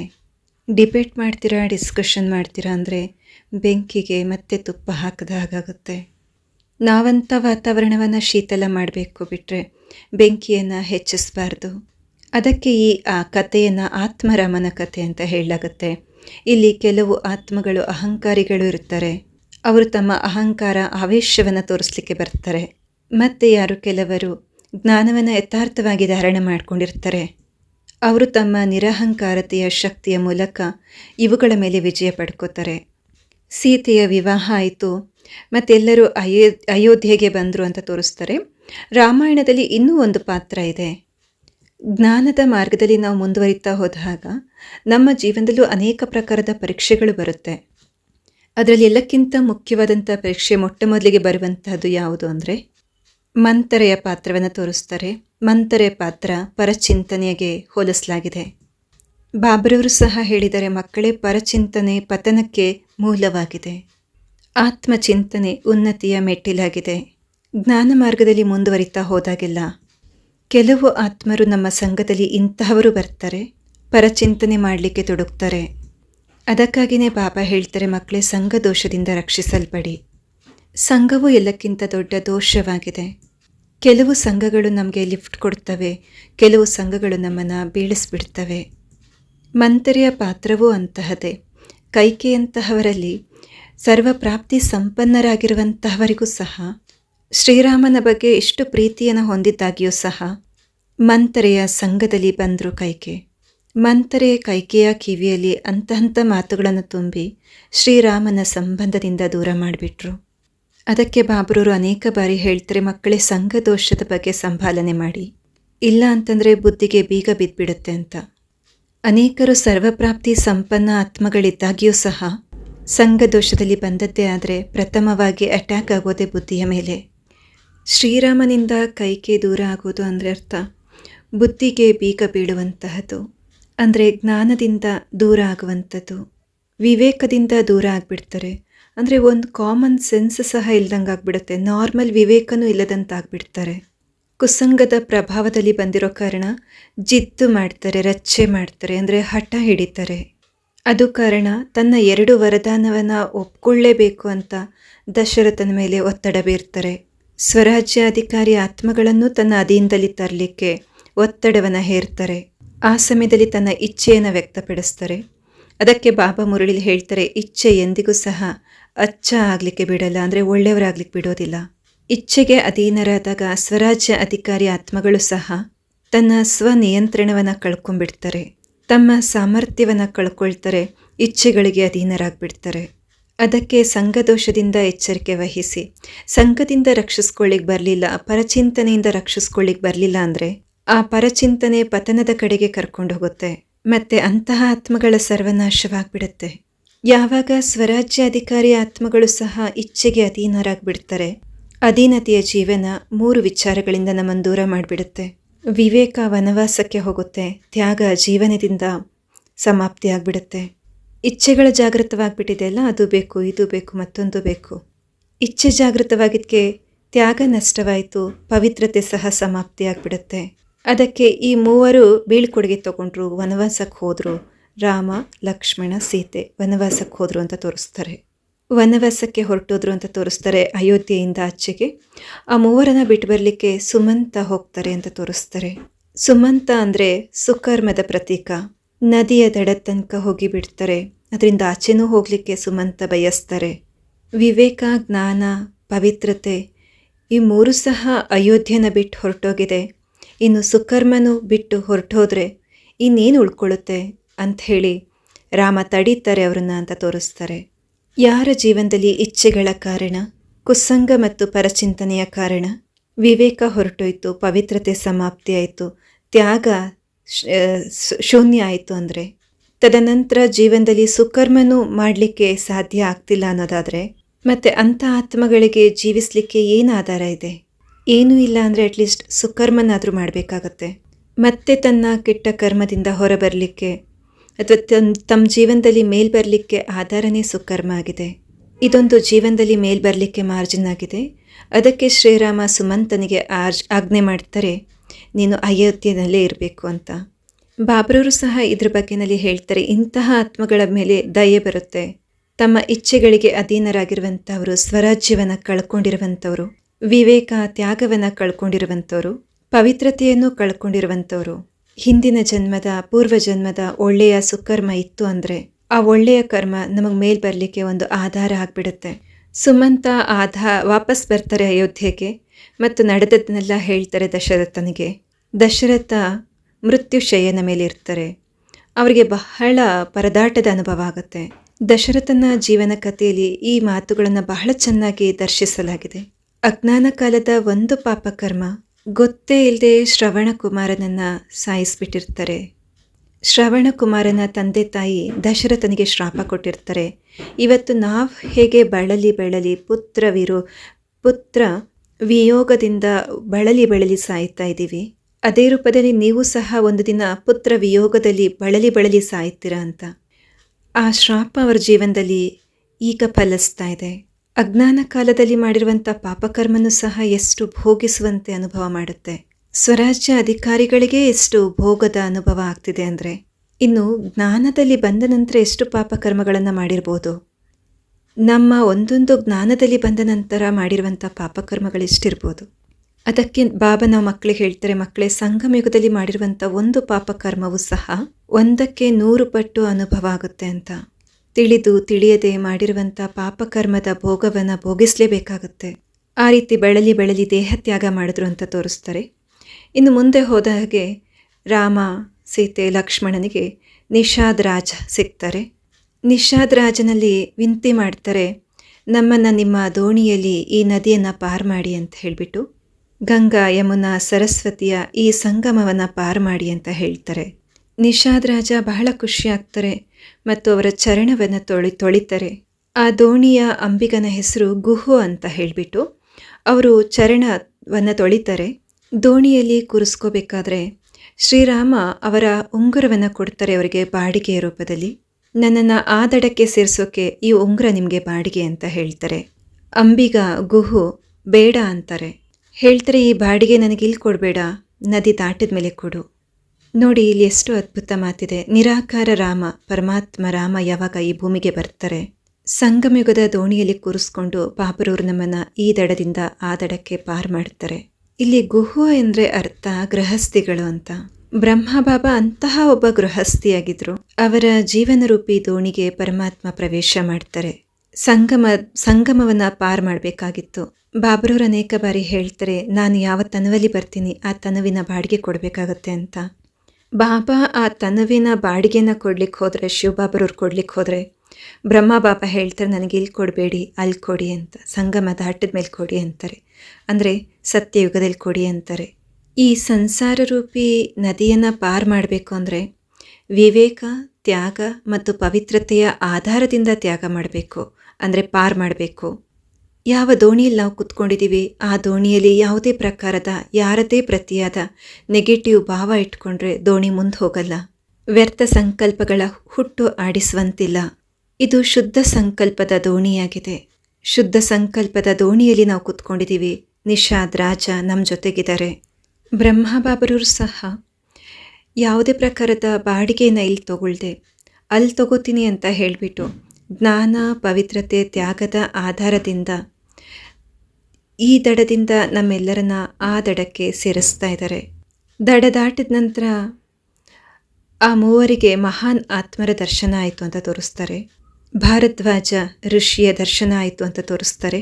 ವಾಲ್ಮೀಕಿ ಮಹರ್ಷಿಗಳ ದರ್ಶನವಾಯಿತು ಅಂತ ಹೇಳ್ತಾರೆ. ಅದೇ ರೀತಿ ಅನೇಕ ಮಹಾನ್ ಋಷಿಗಳ ದರ್ಶನವಾಗುತ್ತೆ. ಇದರ ಭಾವಾರ್ಥ, ಸಂಗಮಯುಗದಲ್ಲಿ ನಾವು ಸಹ ಮುಂದುವರಿತಾ ಹೋದ ಹಾಗೆಲ್ಲ ನಮಗೂ ಅನೇಕ ಮಹಾನ್ ಆತ್ಮರುಗಳ ಸಾನ್ನಿಧ್ಯ ಸಿಗುತ್ತೆ. ನಮ್ಮ ಒಬ್ಬೊಬ್ಬ ದಾದಿಯರು ಮಹಾನ್ ಋಷಿಗಳಾಗಿದ್ದಾರೆ. ಇಂಥ ಮಹಾ ತಪಸ್ವಿಗಳು, ಋಷಿಗಳ ಸಾನ್ನಿಧ್ಯ ಸಿಗುವಂತಹದ್ದು ಸಾಮಾನ್ಯ ಮಾತಲ್ಲ. ನಮ್ಮ ದಾದಿಯರೆಲ್ಲರೂ 70-80 ವರ್ಷಗಳ ಕಾಲ ತಪಸ್ಸನ್ನು ಮಾಡಿದ್ದಾರೆ. ಅವರು ಬಾಕಿ ಉಳಿದ ಋಷಿಮನಿಗಳಿಗಿಂತಲೂ ಶ್ರೇಷ್ಠರಾಗಿದ್ದಾರೆ. ಆ ಋಷಿಗಳು ಸಹ ಎಲ್ಲೆಲ್ಲೋ ತಮ್ಮ ದಾರಿಯನ್ನು ತಪ್ಪಿದ್ರು ಅಂತ ತೋರಿಸ್ತಾರೆ. ಆದರೆ ನಮ್ಮ ದಾದಿಯರು ಎಂದು ಯಾವ ದಾರಿಯನ್ನು ಸಹ ತಪ್ಪಿಲ್ಲ. ಇಂಥ ಮಹಾನ್ ತಪಸ್ವಿನಿಯರ, ದಾದಿಯರ ಸಾನ್ನಿಧ್ಯ ಸಿಗುವಂತಹದ್ದು ಇದು ನಾವೆಲ್ಲ ಆತ್ಮರ ಶ್ರೇಷ್ಠ ಭಾಗ್ಯದ ಕುರು ಆಗಿದೆ. ಮುಂದುವರಿತಾ ರಾಮ, ಲಕ್ಷ್ಮಣ, ಸೀತಾಜಿ ಮುಂದುವರಿತಾ ಚಿತ್ರಕೂಟದಲ್ಲಿ ನೆಲೆ ನಿಂತರು ಅಂತ ತೋರಿಸ್ತಾರೆ. ಚಿತ್ರಕೂಟದಲ್ಲಿ ನಿವಾಸ ಮಾಡ್ತಿರುವಾಗ ರಾಮ, ಲಕ್ಷ್ಮಣ, ಸೀತೆಯರು ಅಯೋಧ್ಯೆ ಬಿಟ್ಟು ಹೊರಟೋಗಿದ್ದಾರೆ ಅಂತ ಭರತನಿಗೆ ಗೊತ್ತಾಗುತ್ತೆ. ಆ ಮೂವರನ್ನು ವಾಪಸ್ ಕರ್ಕೊಂಬರ್ಬೇಕಂತ ಭರತ ಚಿತ್ರಕೂಟಕ್ಕೆ ಬರ್ತಾರೆ. ಭರತ ಅಂದರೆ ಸಮರ್ಪಣಮಯತೆ. ಅಂದರೆ ಕೆಲವೊಮ್ಮೆ ನಾವು ಸಮರ್ಪಿತ ಬುದ್ಧಿಯಿಂದ ನಡೀತಿರ್ತೀವಿ, ಆದರೆ ಜ್ಞಾನ ಇರೋದಿಲ್ಲ, ನಮ್ಮಲ್ಲಿ ತ್ಯಾಗನೂ ಇರೋದಿಲ್ಲ, ಪವಿತ್ರತೆನೂ ಅಷ್ಟು ಸದೃಢವಾಗಿರೋಲ್ಲ, ಕೇವಲ ಸಮರ್ಪಿತ ಆಗಿರ್ತಾರೆ. ಅದಕ್ಕೆ ಬಾಬರವರು ಹೇಳ್ತಾರೆ, ತನುವಿನಿಂದ ಸಮರ್ಪಿತ ಆಗೋದೇನು ದೊಡ್ಡ ವಿಷಯ ಅಲ್ಲ. ಶ್ರೀರಾಮನಿಗೆ ತನ್ನ ಉದ್ದೇಶ ಪಕ್ಕಾಯಿತು, ನಾನು ಈ ಜಗತ್ತಲ್ಲಿ ಯಾಕೆ ಬಂದಿದ್ದೀನಿ ಅಂತ. ಭರತನೊಂದಿಗೆ ಅಯೋಧ್ಯೆಗೆ ವಾಪಸ್ ಹೋಗಲಿಕ್ಕೆ ರಾಮ ಇನ್ಕಾರ್ ಮಾಡ್ತಾರೆ. ಹೇಳ್ತಾರೆ, ನನ್ನ ಪಾದ ಚಿಹ್ನೆಯನ್ನು ತಗೊಂಡು ಹೋಗಿ ಅದರ ಆಧಾರದಿಂದ ರಾಜ್ಯ ಮಾಡು ಬಲೆ. ರಾಜ್ಯವನ್ನು ನಡೆಸಲಿಕ್ಕೆ ತನ್ನ ಪಾದುಕೆಯನ್ನು ಕೊಡ್ತಾರೆ. ಪಾದುಕೆ ಅಂದರೆ ಏನದು? ಬ್ರಹ್ಮ ಬಾಬರವರು ಈ ಲೋಕದಿಂದ ಯಾವಾಗ ಅವ್ಯಕ್ತ ಆಗ್ತಾರೆ, ತಮ್ಮ ಪಾದುಕೆಯನ್ನು ನಾವು ಮಕ್ಕಳಿಗೆ ಕೊಟ್ಟು ಹೋಗ್ತಾರೆ. ಅಂದರೆ ಅವರ ಹೆಜ್ಜೆಯ ಮೇಲೆ ಹೆಜ್ಜೆ ನೀಡುವಂಥದ್ದು, ಅವರನ್ನು ಅನುಕರಣೆ ಮಾಡುವಂಥದ್ದು, ಫಾಲೋ ಫಾದರ್ ಮಾಡುವಂಥದ್ದು ಹಾಗೂ ಜೀವನದಲ್ಲಿ ಮುಂದುವರಿಯುವಂಥದ್ದು. ಬಾಬರವರು ವಾಪಸ್ಸಂತೂ ಬರಲಿಕ್ಕಾಗಲ್ಲ, ಹೊರಟೋದ್ರು ನಮ್ಮನ್ನು ಬಿಟ್ಟು. ಬಾಬರವರ ಹೆಜ್ಜೆ ಮೇಲೆ ಹೆಜ್ಜೆಯನ್ನು ಇಡ್ತಾ ಸಮರ್ಪಣಾ ಭಾವದಿಂದ ಅವರು ತಮ್ಮ ಜೀವನದಲ್ಲಿ ಏನೆಲ್ಲ ಪ್ರಾಕ್ಟಿಕಲ್ ಮಾಡಿದ್ರು ಅದರ ಅನುಕರಣೆಯನ್ನು ನಾವು ನಮ್ಮ ಜೀವನದಲ್ಲಿ ಮಾಡ್ತಾ ಹೋದ್ರೂ ಇವತ್ತು ಪ್ರಾಕ್ಟಿಕಲಲ್ಲಿ ದಾದಿಯರು ಬಾಬರವರ ಹೆಜ್ಜೆ ಮೇಲೆ ಹೆಜ್ಜೆ ಇಟ್ಟು ಅನುಕರಣೆ ಮಾಡ್ತಾ ಯಜ್ಞವನ್ನು ಸುಗಮವಾಗಿ ನಡೆಸ್ತಾ ಇದ್ದಾರೆ. ಅಲ್ಲಿ ರಾಜ್ಯವನ್ನು ತೋರಿಸಿದರೆ ಇಲ್ಲಿ ಯಜ್ಞವಿದೆ. ಈಗ ರಾಮ, ಲಕ್ಷ್ಮಣ, ಸೀತಾಜಿ ಮುಂದುವರಿತಾ ಇದ್ದಾರೆ. ಅಲ್ಲಿ ಅವರಿಗೆ ಇನ್ನೊಬ್ಬ ಋಷಿಯ ಭೇಟಿಯಾಗತ್ತೆ. ಅತ್ರ ಋಷಿ ಮತ್ತು ಸತಿ ಅನಸೂಯ ಅವರ ದರ್ಶನ ಆಗುತ್ತೆ. ಅತ್ರ ಋಷಿ ಅಂದರೆ ಸತ್ಯತೆಯ ಪ್ರತೀಕ, ಸತಿ ಅನಸೂಯ ಅಂದರೆ ಪ್ರಾಮಾಣಿಕತೆಯ ಪ್ರತೀಕವಾಗಿದೆ, ವಿಶ್ವಾಸದ ಪ್ರತೀಕವಾಗಿದೆ. ಬಾಬರವರು ನಮ್ಮ ಮಕ್ಕಳಿಗೆ ಕಲಿಸ್ಕೊಡ್ತಾರೆ. ಸತ್ಯತೆ, ಪ್ರಾಮಾಣಿಕತೆ ಮತ್ತು ವಿಶ್ವಾಸದ ಆಧಾರದಿಂದ ಮುಂದುವರಿತಾ ಹೋಗಿ, ಬಾಬಾ ನನ್ನ ಜೊತೆಗೆ ಇದ್ದಾರೆ, ಇದೇ ವಿಶ್ವಾಸದ ಆಧಾರದ ಮೇಲೆ ಜೀವನದಲ್ಲಿ ಮುಂದುವರಿತಾ ಹೋಗಿ, ಸತ್ಯತೆ, ಪ್ರಾಮಾಣಿಕತೆ ಮತ್ತು ಬಾಬಾ ನನ್ನ ಜೊತೆಗಿದ್ದಾರೆ ಎಂಬ ಪೂರ್ತಿ ವಿಶ್ವಾಸದಿಂದ ನಾವು ಮುಂದುವರಿತಾ ಹೋಗ್ತೀವಿ ಅಂದರೆ ಅವಶ್ಯವಾಗಿ ನಮಗೆ ಆಜ್ಞಾಕಾರಿಗಳಾಗಿರುವಂಥ ಕಾರಣ ಆಶೀರ್ವಾದ ಸ್ವತಃ ಪ್ರಾಪ್ತವಾಗಿಬಿಡುತ್ತೆ. ಹಾಗೆ ಮುಂದುವರಿತಾ ಹೋದಾಗ ಪಂಚವಟಿ ಸಿಗುತ್ತೆ ಅಂತ ತೋರಿಸ್ತಾರೆ. ಪಂಚವಟಿ ಅಂದರೆ 5 ಜ್ಞಾನೇಂದ್ರಿಯಗಳ ನಿವಾಸ ಸ್ಥಾನ ಅಂತ ಹೇಳಲಾಗುತ್ತೆ. ಅಲ್ಲಿ ಸ್ವಲ್ಪ ದಿನಗಳು ತಂಗಿದ್ರು ಅಂತ ತೋರಿಸ್ತಾರೆ. ಅಲ್ಲಿ ಸುಪರ್ಣಕ್ಕೆ ಬರ್ತಾರೆ ಅಂತ ತೋರಿಸ್ತಾರೆ. ಸುಪರ್ಣಕ ವಿವೇಕ ಮತ್ತು ತ್ಯಾಗವನ್ನು ಆಕರ್ಷಿಸಲಿಕ್ಕೆ ಪ್ರಯತ್ನ ಪಡುತ್ತೆ. ಮಂತರೆಯ ನಂತರ ನಮ್ಮ ಜೀವನದಲ್ಲಿ ಬರುವಂತಹ 2ನೇ ವಿಘ್ನ ಸುಪರ್ಣಕ ಅಂದರೆ ಇಚ್ಛೆ ಮತ್ತು ವಾಸನೆಯ ಪ್ರತೀಕವಾಗಿದೆ. ಅವು ನಮ್ಮ ಮಾರ್ಗದಿಂದ ಅಲೆದಾಡಿಸ್ಲಿಕ್ಕೋಸ್ಕರ, ದೂರ ಮಾಡಲಿಕ್ಕೋಸ್ಕರ ಬರ್ತವೆ. ಇವುಗಳು ನಮ್ಮನ್ನು ಪ್ರಲೋಭಿತ ಮಾಡುತ್ತೆ, ತನ್ನ ಕಡೆಗೆ ಆಕರ್ಷಿಸಲಿಕ್ಕೆ ಪ್ರಯತ್ನ ಪಡುತ್ತೆ. ತ್ಯಾಗ ಮತ್ತು ವಿವೇಕದ ಜೊತೆಗೆ ಪವಿತ್ರತೆ ಇದ್ದ ಕಾರಣ ತ್ಯಾಗನೂ ಸುಪರ್ಣಕೆಯ ಮೇಲೆ ಪ್ರಭಾವಿತರಾಗಲಿಲ್ಲ. ಜ್ಞಾನನೂ ಸಹ ಅಂದರೆ ವಿವೇಕನೂ ಸಹ ಸುಪರ್ಣಕೆಯ ಕಡೆಗೆ ಪ್ರಭಾವಿತರಾಗಲಿಲ್ಲ. ನಾವು ನಮ್ಮ ಜೀವನದಲ್ಲಿ ಸಂಪೂರ್ಣ ಪವಿತ್ರತೆಯನ್ನು ನಮ್ಮದಾಗಿಸ್ಕೊಂಡಾಗ ವಿವೇಕ ಮತ್ತು ತ್ಯಾಗ ನಮ್ಮನ್ನು ಬಿಟ್ಟು ಹೋಗೋದಿಲ್ಲ. ಈ 3 ಗುಣಗಳು ಒಗ್ಗಟ್ಟಿನಲ್ಲಿದ್ದಾಗ ನಾವು ನಮ್ಮ ಜೀವನದಲ್ಲಿ ಅಲಿಯೋಕ್ಕೆ ಸಾಧ್ಯ ಇಲ್ಲ, ಜೀವನದಲ್ಲಿ ಯಾವುದೇ ಸಮಸ್ಯೆ ಬರಲಿಕ್ಕೆ ಸಾಧ್ಯ ಇಲ್ಲ. ಸುಪರ್ಣಕೆನ ಇನ್ನು ಓಡಿಸ್ಲಾಯಿತು ಅಂತ ತೋರಿಸಲಾಗುತ್ತೆ. ಬರೀ ಓಡಿಸಿದ್ದಲ್ಲ, ಮೂಗನ್ನು ಕತ್ತರಿಸಲಾಯಿತು ಅಂತ ತೋರಿಸಲಾಗುತ್ತೆ. ಇಚ್ಛೆಗಳನ್ನು ಮತ್ತು ವಿಷಯ ವಾಸನೆಗಳಿಗೆ ಅಪಮಾನಿತ ಮಾಡಬೇಕಾಗಿ ಬರುತ್ತೆ, ಅಂದರೆ ಅವಮಾನ ಮಾಡಿ ಓಡಿಸ್ಬೇಕಾಗತ್ತೆ. ತ್ಯಾಗ, ವಿವೇಕ, ಜ್ಞಾನವಂತರು, ಪವಿತ್ರರು ಯಾರಿರ್ತಾರೆ ಅವರು ಅಲ್ದಾಡೋದಿಲ್ಲ, ಆದರೆ ಅಲ್ದಾಡುವಂಥವ್ರನ್ನ ಓಡಿಸ್ಬಿಡ್ತಾರೆ. ಇನ್ನು ಸುಪರ್ಣಕ ಓಡಿ ಹೋಗ್ತಾರೆ ತನ್ನ ಸೋದರನ ಬಳಿಗೆ. ಕರ ಮತ್ತು ದೂಷಣ ಎಂಬ 2 ಸೋದರರು. ಕರ್ ಮತ್ತು ದೂಷಣ ಎಂಬುದು 2 ದುರ್ಗತಿ ಅಂದರೆ ದುರ್ಗುಣಗಳ ಪ್ರತೀಕವಾಗಿದೆ. ದೂಷಣ ಅಂದರೆ ಅರ್ಥ ದೋಷವೃತ್ತಿ ಉಳ್ಳವರು, ದೋಷವೃತ್ತಿಯಲ್ಲಿ ಕರ್ಕೊಂಬರುವಂಥವ್ರು. ಅದಕ್ಕೆ ಕರ ಮತ್ತು ದೂಷಣ ಅಂದರೆ ಅಭಿಮಾನ, ದುರ್ಗುಣ, ದುಷ್ಪ್ರವೃತ್ತಿ ಹೊಂದಿರುವಂತಹ ಅವಗುಣಗಳು ವಿವೇಕ ಮತ್ತು ತ್ಯಾಗದ ಮುಂದೆ ಯುದ್ಧ ಮಾಡಲಿಕ್ಕೆ ಬರ್ತವೆ. ವಿವೇಕ ಮತ್ತು ತ್ಯಾಗವಂತ ಆತ್ಮಗಳು ಎಷ್ಟು ಮಹಾನರಿರ್ತಾರಂದರೆ ಕರ ಮತ್ತು ದೂಷಣರೆಂಬ ಅವಗುಣಗಳನ್ನು ಸಹ ಅವರು ನಷ್ಟ ಮಾಡ್ತಾರೆ, ಬದಲಿಗೆ ಪ್ರಭಾವಿತರಾಗೋದಿಲ್ಲ. ಇಷ್ಟು ಸಾಮರ್ಥ್ಯ ವಿವೇಕ ಮತ್ತು ತ್ಯಾಗದಲ್ಲಿರುತ್ತೆ. ಯಾಕೆಂದರೆ ಪವಿತ್ರತೆ ನಿರಂತರ ಜೊತೆಗಿರುತ್ತೆ. ಕರ ಮತ್ತು ದೂಷಣನ ನಾಶ ಆದ ತಕ್ಷಣ ಈ ಮಾತು ದಶಾನನಿಗೆ ಗೊತ್ತಾಗುತ್ತೆ. ಅಂದರೆ ರಾವಣನಿಗೆ ಗೊತ್ತಾಗುತ್ತೆ, ರಾವಣನ ಸೋದರಿಗೂ ಅಪಮಾನ ಮಾಡಲಾಯಿತು, 2 ಸೋದರರನ್ನು ಸಾಯಿಸಲಾಯಿತು ಅಂತ ಗೊತ್ತಾಗುತ್ತೆ. ಈ ಕುಮಾರರೇನು ಸಾಧಾರಣ ಕುಮಾರರಲ್ಲ ಅಂತ, ಈ ಆತ್ಮರು ಯಾವುದೇ ಸಾಧಾರಣ ಆತ್ಮರಲ್ಲ ಅಂತ ಗೊತ್ತಾಗ್ಬಿಡತ್ತೆ. ಅದಕ್ಕೆ ಅವ್ರನ್ನ ಎದುರಾಕೋಬೇಕು, ಅವರಿಂದ ಸೇಡ್ ತೀರಿಸ್ಕೋಬೇಕು ಎಂಬ ವಿಚಾರ ಇಟ್ಕೊಳ್ತಾರೆ. ಇಂತಹ ಚತುರರ ಮುಂದೆ ಸೀದಾ ಹೋದರೆ ಸರಿರಲ್ಲ, ಮೋಸದ ಆಧಾರ ತಗೋಬೇಕು ಅಂದ್ಕೊಳ್ತಾರೆ ರಾವಣ. ಮಾಯನೂ ಸಹ ಭಿನ್ನ ಭಿನ್ನ ಸ್ವರೂಪದಲ್ಲಿ ನಮ್ಮ ಮುಂದೆ ಬರುತ್ತೆ. ಅದು ಕಾರಣ ರಾವಣ ಎಷ್ಟು ವಿಚಿತ್ರ ಶತ್ರು ಅಂತ ತೋರಿಸಲಾಗುತ್ತೆ. ಅಂದರೆ ಎಷ್ಟು ಬುದ್ಧಿಶಾಲಿಯಾಗಿದ್ರು, ಶಾಸ್ತ್ರಗಳ ಜ್ಞಾನಿಯಾಗಿದ್ರು. ವಿವಾದದಲ್ಲಿ ಅಂತಹವರನ್ನ ಯಾರು ಗೆಲ್ಲಿಕ್ಕೂ ಆಗ್ತಿರ್ಲಿಲ್ಲ. ಕಲೆ ಮತ್ತು ವಿಜ್ಞಾನದ ಅಪ್ರತಿಮ ಜ್ಞಾನಿಯಾಗಿದ್ರು. ಇದೆಲ್ಲ ಇದ್ದಾಗ್ಯೂ ಸಹ 10 ವ್ಯಕ್ತಿಗಳಷ್ಟು ಬುದ್ಧಿ ಅವರಲ್ಲಿತ್ತು. ಇಷ್ಟೆಲ್ಲ ಇದ್ದಾಗ್ಯೂ ಸಹ ಒಂದು ಕುಕೃತ್ಯವನ್ನು ಅವ್ರು ಮಾಡಿದ್ರು. ಇಷ್ಟೆಲ್ಲ ವಿಶೇಷತೆ ಇದ್ದಾಗ್ಯೂ ಸಹ ಪರಸ್ತ್ರೀಯರನ್ನ ಹರಣ ಮಾಡುವಂತಹ ವಿಚಾರ ಹೊಂದಿದ್ದ ಕಾರಣ ಆ ಆತ್ಮದ ಸತ್ಯನಾಶ ಆಗ್ಬಿಡುತ್ತೆ. ರಾವಣನಂತಹ ವಿಚಿತ್ರ ಪಾತ್ರ ಈ ಜಗತ್ತಲ್ಲಿ ಅನೇಕರಲ್ಲಿ ಕಾಣಬಹುದು. ರಾವಣನನ್ನು ತೋರಿಸಲಾಗುತ್ತೆ ಅಂತನಂತಹ ಭಕ್ತರು ಯಾರೂ ಇರಲಿಲ್ಲ ಅಂತ. ಚೆನ್ನಾಗಿ ಭಕ್ತಿ ಮಾಡ್ತಾ ಇದ್ದ ಶಿವನನದ್ದು. 2ನೇದು ರಾವಣನಂತಹ ಬುದ್ಧಿವಂತ ಯಾರೂ ಇರಲಿಲ್ಲ. ಅಷ್ಟು ಬುದ್ಧಿಶಕ್ತಿ ಇತ್ತು. ಆ ಬುದ್ಧಿಶಕ್ತಿಯಿಂದ 5 ತತ್ವಗಳನ್ನು ಸಹ ಸೇವಾದಾರಿ ಮಾಡಿಕೊಂಡು ತನ್ನ ಮಹಲ್ನ ಒಳಗೆ ಬಂಧಿಸಿ ಇಟ್ಕೊಂಡಿರ್ತಾರೆ. ರಾವಣನಂತಹ ಶಕ್ತಿಶಾಲಿನೂ ಯಾರೂ ಇರಲಿಲ್ಲ. ಇಷ್ಟು ಅಪರಿಮಿತ ಶಕ್ತಿ ರಾವಣನಲ್ಲಿತ್ತು. ಇನ್ನು ರಾವಣನಂತಹ ಧನವಂತನೂ ಯಾರೂ ಇರಲಿಲ್ಲ. ಈ ಎಲ್ಲ ವಸ್ತು ಅವರ ಜೀವನದಲ್ಲಿ ಉಪಯುಕ್ತವಿತ್ತು. ಅರ್ಥ, ಬಲ, ಬುದ್ಧಿ, ಭಕ್ತಿ 5 ತತ್ವವನ್ನು ತನ್ನ ವಶದಲ್ಲಿಟ್ಕೊಂಡು ತನ್ನ ಮಹಲ್ನಲ್ಲಿ ಕಟ್ಟಾಕಿದ್ರು ಅಂತ ಹೇಳಲಾಗುತ್ತೆ. ಇವತ್ತಿನ ಜಗತ್ತಿನಲ್ಲಿ ಮನುಷ್ಯನಲ್ಲಿ ಈ 4 ಪ್ರಕಾರದ ಪ್ರಾಪ್ತಿ ಇದೆ. ಇವತ್ತು ಭಕ್ತಿಗೆ ಏನು ಕೊರತೆ ಇಲ್ಲ. ಎಲ್ಲರೂ ಭಕ್ತಿ ಮಾಡ್ತಾ ಇದ್ದಾರೆ. ದಿನ ಪ್ರತಿದಿನ ಭಕ್ತಿಯ ಭಾವ ಹೆಚ್ಚುತ್ತಾನೆ ಇದೆ. ಎಷ್ಟೊಂದು ಮಂದಿರಗಳನ್ನ ಕಟ್ಟಿಸ್ತಾ ಇದ್ದಾರೆ, ಹೆಚ್ಚು ಭಕ್ತಿ ಮಾಡ್ತಾ ಇದ್ದಾರೆ. ಭಕ್ತಿ ಆಯಿತು. ಈಗ ಬುದ್ಧಿಗೂ ಏನು ಕಡಿಮೆ ಇಲ್ಲ. ವಿಜ್ಞಾನ ಚರಮ ಸೀಮೆಯನ್ನು ತಲುಪಿದೆ. ವಿಜ್ಞಾನದ ಆವಿಷ್ಕಾರ ಚರಣ ಸೀಮೆಯನ್ನು ತಲುಪಿದೆ. ವಿಜ್ಞಾನದ ಮಿಸೈಲ್ಸ್ನಂತಹ ಶಕ್ತಿ ಮನುಷ್ಯನಲ್ಲಿದೆ. ಚೆನ್ನಾಗಿ ಭಕ್ತಿನೂ ಮಾಡ್ತಾರೆ, ಬುದ್ಧಿಶಾಲಿನೂ ಇದ್ದಾರೆ, ಮಿಸೈಲ್ಸ್ನಂತಹ ಶಕ್ತಿಯನ್ನ ವಶ ಮಾಡಿಕೊಂಡಿದ್ದಾರೆ. ಮನುಷ್ಯ ಇವತ್ತು ಭಕ್ತಿಯನ್ನು ಚೆನ್ನಾಗಿ ಮಾಡ್ತಾ ಇದ್ದಾರೆ, ಬುದ್ಧಿಶಾಲಿನೂ ಆಗಿದ್ದಾರೆ, ಶಕ್ತಿಶಾಲಿನೂ ಆಗಿದ್ದಾರೆ, ಧನವಂತರೂ ಆಗಿದ್ದಾರೆ. ಹಣದ ಮೌಲ್ಯ ಇಷ್ಟು ಬಿದ್ದಿದೆ ಅಂದರೆ ಈಗ ಲಕ್ಷಾಂತರ ಕೋಟ್ಯಾಂತರ ರೂಪಾಯಿಗೆ ಕರೋರ್ಪ್ರತಿ ಆಗೋದೇನು ದೊಡ್ಡ ವಿಷಯ ಆಗಲಿಲ್ಲ ಮನುಷ್ಯನಿಗೆ. ರಾತ್ರಿಯ ಹೊತ್ತಲ್ಲಿ ಫ್ಲೈಟಲ್ಲಿ ಮೇಲೆ ಹೋಗಿ ಆಕಾಶದಿಂದ ನೋಡಿದ್ರೆ ಭೂಮಿಯಲ್ಲಿರುವಂತಹ ಬೆಳಕು ಅಥವಾ ಬೆಳಕಿನಲ್ಲಿ ಆ ಭೂಮಿಯನ್ನು ನೋಡಿದ್ರೆ ರಾವಣನ ಲಂಕೆ ಮಿಂಚ್ತಾ ಇರುವ ಹಾಗೆ, ಚಿನ್ನದ ಲಂಕೆ ಮಿಂಚ್ತಿರೋ ಹಾಗೆ ಕಾಣುತ್ತೆ. 5 ತತ್ವವನ್ನು ಸಹ ತನ್ನ ದಾಸ್ಯದಲ್ಲಿ ತಂದಿಟ್ಕೊಂಡಿದ್ದಾರೆ, ತನ್ನ ಮಹಲಲ್ಲಿ ಬಂಧಿಸಿಟ್ಟಿದ್ದಾರೆ ಅಂತ ಹೇಳಲಾಗುತ್ತೆ. ಅದಕ್ಕೆ ತೋರಿಸ್ತಾರೆ ಇಂದ್ರದೇವತಾ ರಾವಣನ ಮಹಲಲ್ಲಿ ನೀರು ತುಂಬ್ತಾ ಇದ್ರು ಅಂತ, ವಾಯುದೇವತಾ ರಾವಣನಿಗೆ ಗಾಳಿ ಬೀಸ್ತಾ ಇದ್ರು ಅಂತ ಹೇಳ್ತಾರೆ, ಅಗ್ನಿದೇವತೆ ರಾವಣನ ಮನೆಯಲ್ಲಿ ಅಡುಗೆ ಮಾಡ್ತಾ ಇದ್ರು ಅಂತ ತೋರಿಸ್ತಾರೆ.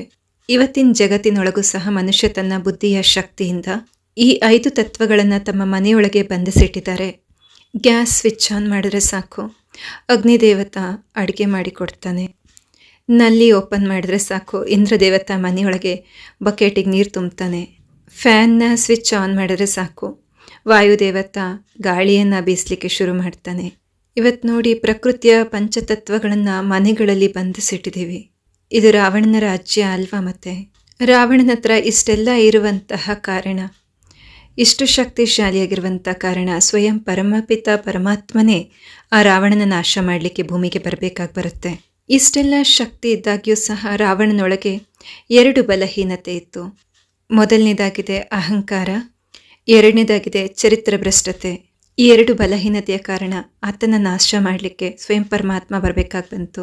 ಇವತ್ತಿನ ಜಗತ್ತಿನಲ್ಲೂ ಸಹ ಬುದ್ಧಿ ಇದೆ, ಶಕ್ತಿ ಇದೆ, ಭಕ್ತಿ ಇದೆ, ಹಣ ಇದೆ. ಅದು ಕಾರಣ ರಾವಣನನ್ನು ಅಸುರ ಅಂತ ತೋರಿಸಲ್ಲ, ಆತನನ್ನು ಒಬ್ಬ ಬ್ರಾಹ್ಮಣ ಅಂತ ತೋರಿಸಲಾಗುತ್ತೆ. ಬ್ರಾಹ್ಮಣ ಅಂದರೆ ಎಲ್ಲ ಜಾತಿಗಳಿಗಿಂತ ಉನ್ನತ ಜಾತಿ ಅಂಥೇಳಿ. ಇವತ್ತಿನ ಪ್ರಜಾತಿಗಳಲ್ಲಿ ಉನ್ನತವಾಗಿರುವಂತಹ ಮನುಷ್ಯ ಜಾತಿಯಾಗಿದೆ.